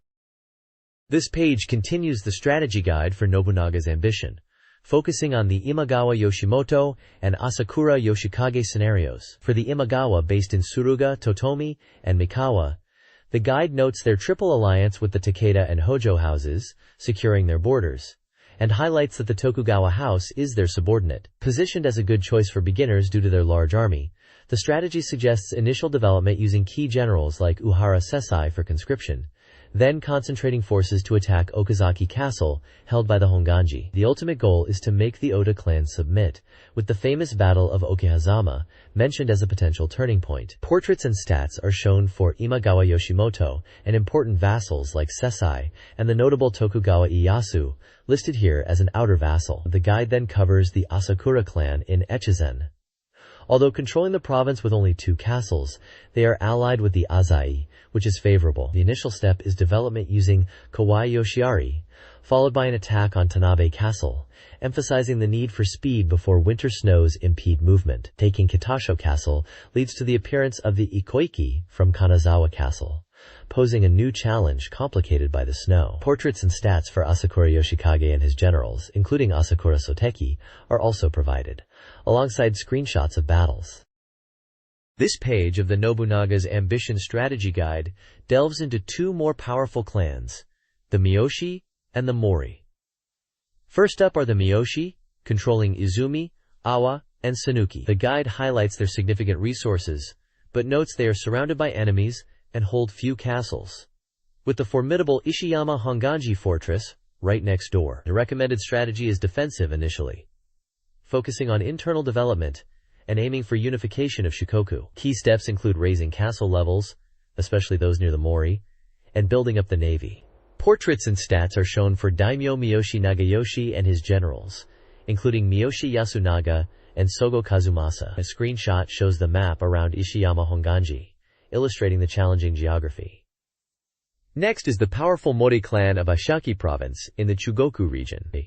They are presented as a strong force but face rivalry from the Amago and Auchi clans. Their strategy involves increasing wealth through land development, leveraging the high political skill of Mori Motonari himself. Military actions are best handled by generals like Kikawa Motoharu and Kobayakawa Takage. The guide outlines a specific campaign against the Amago, suggesting a coordinated attack on Koro and Kanonji castles, while containing the main Amago strength at Gasantoda Castle. Portraits for Mori Motonari and his key vassals are included, alongside a screenshot showing successful land development. This page continues the Nobunaga's Ambition Strategy Guide, focusing on 2 prominent clans in Kyushu, the Shimazu and the Otomo. First, the Shimazu clan of Satsuma Province is discussed. Despite their historical reputation as powerful Kyushu lords, the guide notes they start in a weak position in this scenario, owning only 2 castles. The suggested strategy emphasizes patient defense and internal development before attempting to unify Satsuma Province. Key characters featured include Daimyo Shimazu Takahisa and his generals Shimazu Tadahisa and Ijuin Tadatoshi, with their portraits and stats displayed. A screenshot illustrates a potential castle attack scenario. Next is the Otomo clan of Bungo Province, presented as a dominant force in Kyushu with alliances already in place. Their strategy is more aggressive, recommending an immediate attack on Nakatsu Castle. The guide advises unifying Kyushu first before potentially expanding to the Chugoku region. The section features Daimyo Otomo Sorin, along with key vassals such as Tachibana Dosetsu and Yoshihiro Akisada, showing their portraits and statistics. A screenshot shows a naval battle or movement on the map. Finally, a section titled 1 Point offers wise strategies for combat in the game's Sengoku society. It explains the battles use a hex map system with variable turn order. Success relies on gathering information about enemy numbers and strength, utilizing advantageous terrain, and employing tactics like luring enemies or using weaker units for encirclement rather than direct confrontation. Several small screenshots demonstrate the battle interface. This page features the upcoming RPG, Lunar, the Silver Star, for Creedrum. The article expresses great anticipation for its release, highlighting the opening anime sequence, a detailed world map, and a map of the starting village. The reviewer emphasizes the game's focus on its individual characters, noting that their lively expressions in the illustrations and character profiles make the story feel vibrant and engaging, allowing readers to imagine the characters moving freely. The author is eager to meet the main cast, including Eris, Luna, Nash, Jessica, Kyle, Mia, Galeon, and Lake, and embark on an adventure with them. The scenario is described as high quality, making the prospect of their encounters and journeys exciting. The page includes a large illustration of the main characters. There is also a smaller screenshot showing the game's pixel graphics during overland travel, with the main characters listed below. A dedicated section showcases screenshots from the opening anime, which the reviewer praises as being like a high-quality TV animation, complete with love song lyrics accompanying the visuals. These screenshots capture various scenes from the impressive animated introduction. This page delves deeper into the world of Lunar, the Silver Star, showcasing a massive world map that reveals the scope of the adventure. The accompanying text emphasizes the sheer size of the game world. Despite how it might look on the map, the area around Alex's starting village of Berg alone spans over 50 screens, giving you a sense of just how vast the full world is. It even hints at forgotten areas not depicted on the map. The article highlights 3 key locations with screenshots: the rustic starting village of Berg, the bustling commercial metropolis of Maribia, and the unique magical city of Vane, inhabited primarily by magic users. Experiencing the world's scale firsthand by walking through it in the game is expected to be impressive, filled with numerous events and a balanced monster encounter rate, making for a thrilling journey set to the game's cheerful CD music. Following up on the previous page's focus on characters, the bottom section features more dynamic illustrations and screenshots, including glimpses of the impressive anime sequences and various character moments, promising engaging interactions as you journey with the main party members. This page delves into Berg, the small, peaceful farming village where the protagonist, Alex, lives and dreams of adventure in Lunar, the Silver Star. The game starts at the tomb of Dine, the legendary hero and dragon master Alex looks up to. The article outlines the initial events, including meeting Alex's white, cat-like companion Null, returning to the village, and practicing singing with his childhood friend Luna at the spring for an upcoming festival. During this time, his friend Ramus invites him to join an adventure. Berg is highlighted as Alex's hometown, filled with villagers who know him and are eager to talk about various things. Screenshots show the pixel map of the Berg area and key locations like Dine's tomb, which is situated just outside the village, and the spring. Illustrations complement the pixel art, offering a glimpse into the atmosphere of the village and showcasing a dynamic scene of Alex, Luna, and Null at the spring. The text emphasizes the significance of the spring scene, where Luna's singing, backed by the Megacarrod's voice acting and animation, creates a beautiful harmony with Alex's harp, making it a memorable moment. The article also suggests visiting shops before adventuring, and notes that character dialogue changes often, encouraging players to speak with everyone they encounter. The next page delves deeper into Berg Village from Lunar, the Silver Star, focusing on key locations within the town. We get a look at Alex's house, described as his lifelong home shared with his caring yet worried mother, strict father, and the orphaned Luna. Screenshots reveal the interior and mention a basement. The general store is highlighted as the place for essentials, run by a cheerful elder who'll assist in your quest. It's suggested you earn money fighting monsters to afford items. Finally, Rames's house, also home to the village chief, is shown. While appearing large outside, the interior is noted as less spacious, and Rames's eccentric father is present. A screenshot includes dialogue hinting at Rames inviting Alex on an adventure related to a diamond in the White Dragon's cave. An illustration of Alex complements the pixel art. The next page details the exhilarating 3D battle system in Lunar. The Silver Star, which is heavily supported by AI. Players can choose from 3 battle styles: full AI control, simplified fuzzy commands, or complete manual control for every action. While AI is useful for standard fights, manual or fuzzy modes are recommended for tough enemies or when strategic intervention is needed. Key actions in manual battle are explained, including movement, which is important for positioning, magic for both offense and defense, and using items, particularly when MP is depleted, for healing and support. Screenshots showcase the battle commands, magic selection menu, and the equipment/item screen, clarifying the distinction between individual and party inventories. A preview section addresses the game's slight release delay, stating it's nearing completion and promising further updates from Game Arts and Studio Alex in upcoming issues, featuring an illustration of Knuckle. This page previews Yumi Mix, an upcoming interactive comic title from Game Arts for the Sega CD. Developed with characters and story by renowned manga artist Izumi Takemoto, the game is described as feeling like watching an anime video, with over 7,000 frames of animation. Game Arts positions it as an interactive comic, rather than a typical adventure. The story centers around Yumi Yoshizawa, a high school girl, and her friends Shinichi Matsuzaki and Sakurako Matsuzaki. While starting in a school setting, the game hints at the appearance of strange monsters, promising a unique world beyond a simple love comedy. The page includes screenshots showing the main characters and highlighting the expressive animation. A section is dedicated to Izumi Takemoto, detailing her career, popular works, and unique style, noting that her personality influences the game's narration. The game is expected to expand the possibilities of Sega CD software. This page previews 2 upcoming Mega CD titles.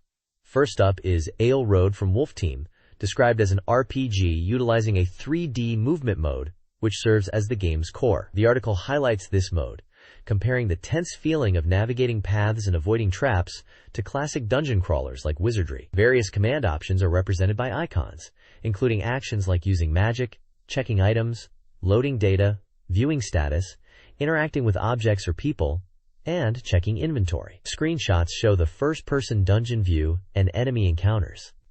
The second game featured is Rise of the Dragon by Sega, originally a highly acclaimed adventure game from Dynamics on the IBM PC, now ported to the Mega CD. The article praises its graphics, which incorporate real illustrations, and its substantial content, noting the Mega CROD's capacity makes such a port possible. The game is set in a cyberpunk Los Angeles in 2053, where players take on the role of William Blade Hunter, a private detective and former police officer, investigating mysterious events that lead to the discovery of a dark criminal mastermind known as the Emperor Dragon. Screenshots showcase the futuristic city, character rooms, and dramatic scenes including the titular dragon. The game promises an engaging story of battling a criminal organization with unexpected twists. This article previews 2 upcoming Mega CD titles.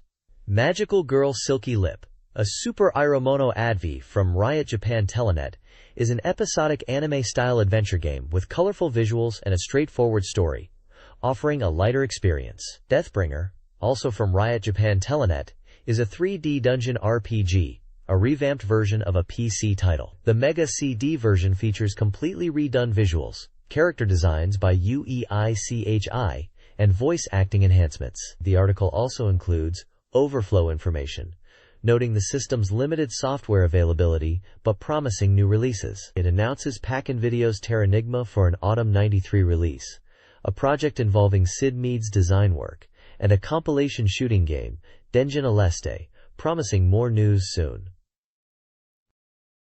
This page features a preview of Phantasy Star Adventure for the Sega Game Gear. Releasing on March 13th, This title plunges players into the classic Phantasy Star universe, although with an original story that doesn't directly tie into the main series saga. Fans will recognize familiar locations like Dezolis and Paseo making appearances. The article highlights that this is the first adventure game for the Game Gear systems. Screenshots illustrate the game's presentation, showing character portraits in different locations. Key gameplay elements are also discussed, including an easy-to-understand icon-based system for movement and actions like talking or examining objects. Furthermore, the battle system is noted as being new, incorporating a dice roll mechanic to determine damage in combat. Upcoming Game Gear titles include Buster Ball from Riverhill Soft, an action game where players brawl to get the ball to the opponent's goal, scheduled for March 20th. Namco's Pocket Mahjong, releasing February 7th, blends Mahjong with RPG elements, featuring multiple game modes including battling CPU opponents and an RPG mode with Mahjong-based combat. The G.G hotline column discusses the slow start to the Game Gear software releases. The author expresses disappointment at the lack of releases, while another voice defends Sega's strategy of releasing titles in bulk towards the end of the year, and points to recent successes like The Little Mermaid, Donald Duck, and Sonic the Hedgehog games. The column also features unrelated screenshots depicting hazards and a creepy boss.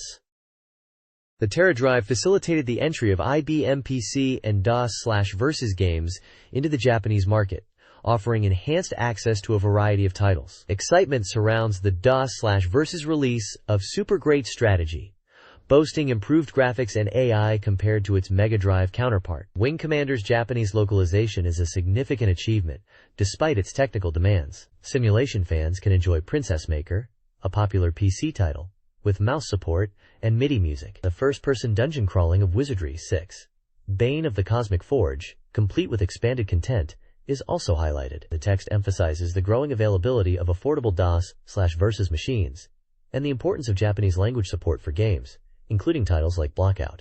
Upcoming Japanese DOS/Versus releases like Jansen Toryumon 2 and Manhole, even leveraging the Mega Drive sound capabilities, solidify the TerraDrive's role in bridging the gap for PC gaming in Japan.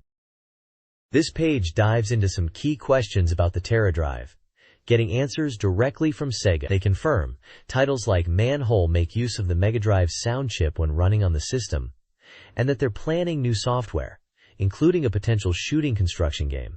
Sega clarifies that connecting the Mega CD works via the expansion port, though there are practical limitations. Big news for PC gamers. Sega is working on getting Sound Blaster compatibility sorted for Terra users. They also mention upcoming support services and plans for IBM PC gaming events and tournaments. The page also features the built-in shop in Akihabara, a solid place for IBM PC hardware and imported games, and briefly mentions a book related to environmental simulation games like Balance of the Planet and Simearth, aligning with the system's game library. There's also a chance to win a Terra Summit trainer shirt.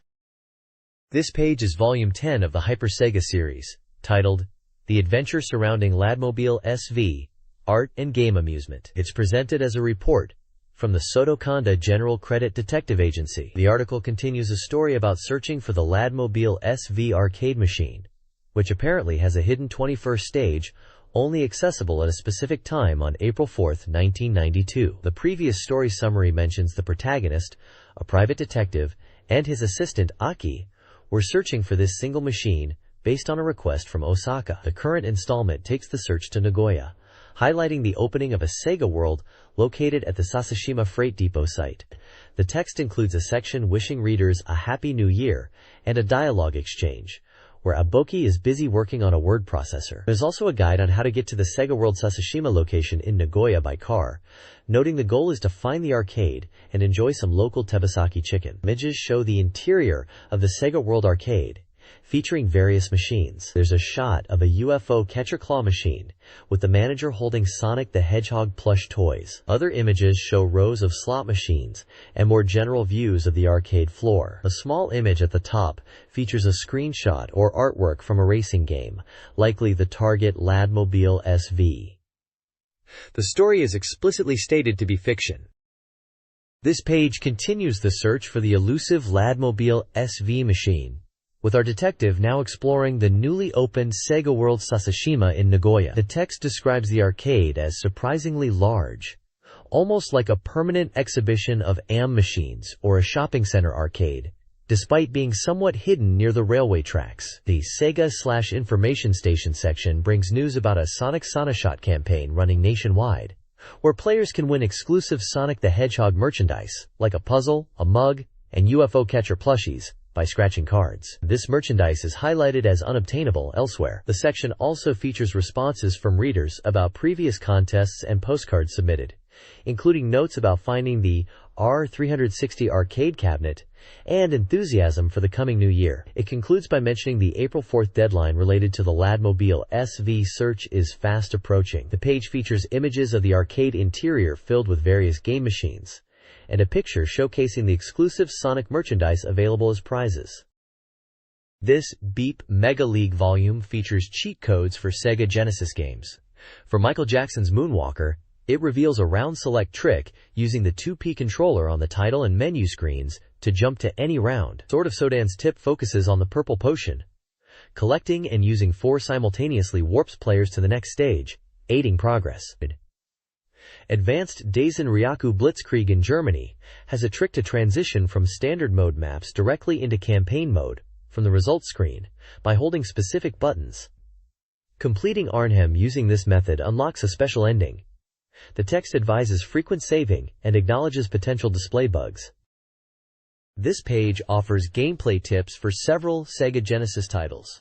In Wonder Boy in Monster World, players can obtain a heart container by intentionally falling into lava in the volcano area, leading to a hidden room. For Musha, analog controller support is activated by connecting 1 and pressing start. YS2I, Wanderers from YS allows saving during boss battles by using the sound test feature. In Mao Renjishi, a 2-player battle mode is unlocked by rapidly pressing B and then start on the title screen. Herzog 2 features a glitch that enables a widescreen 2-player mode, though the second player's controls are severely limited, resulting in a visual exploit.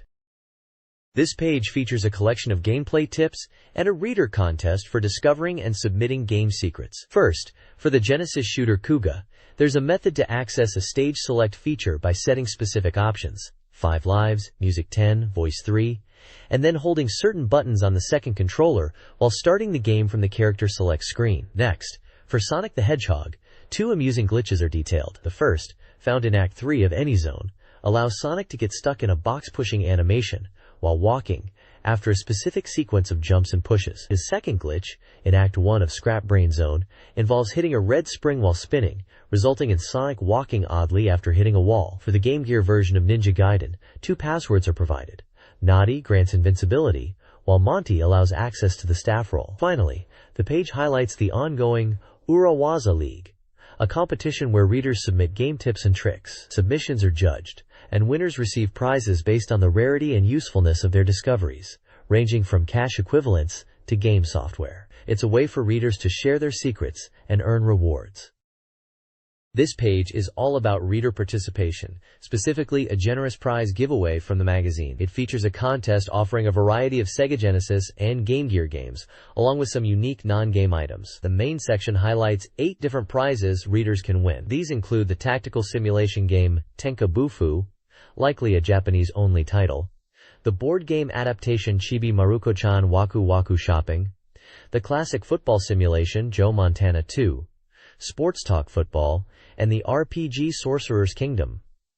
For the Game Gear, they're giving away Donald Duck's Lucky Dime Caper, a fun action platformer, and Phantasy Star Adventure, a unique command-based adventure set in the Phantasy Star universe. Non-game prizes include a Microworld telephone card and a Technogirls 1992 calendar. Each prize listing includes details like the developer, publisher, release date, and price, along with a brief description and a small screenshot or image of the game/item. The information section below touches on the state of the Mega Drive and Mega CD market, expressing hopes for better quality from CD titles and noting the leveling quality of room releases, highlighting Shining Force as a potential step forward. There's also a phone number listed for reader questions. Finally, the page lists the magazine's staff.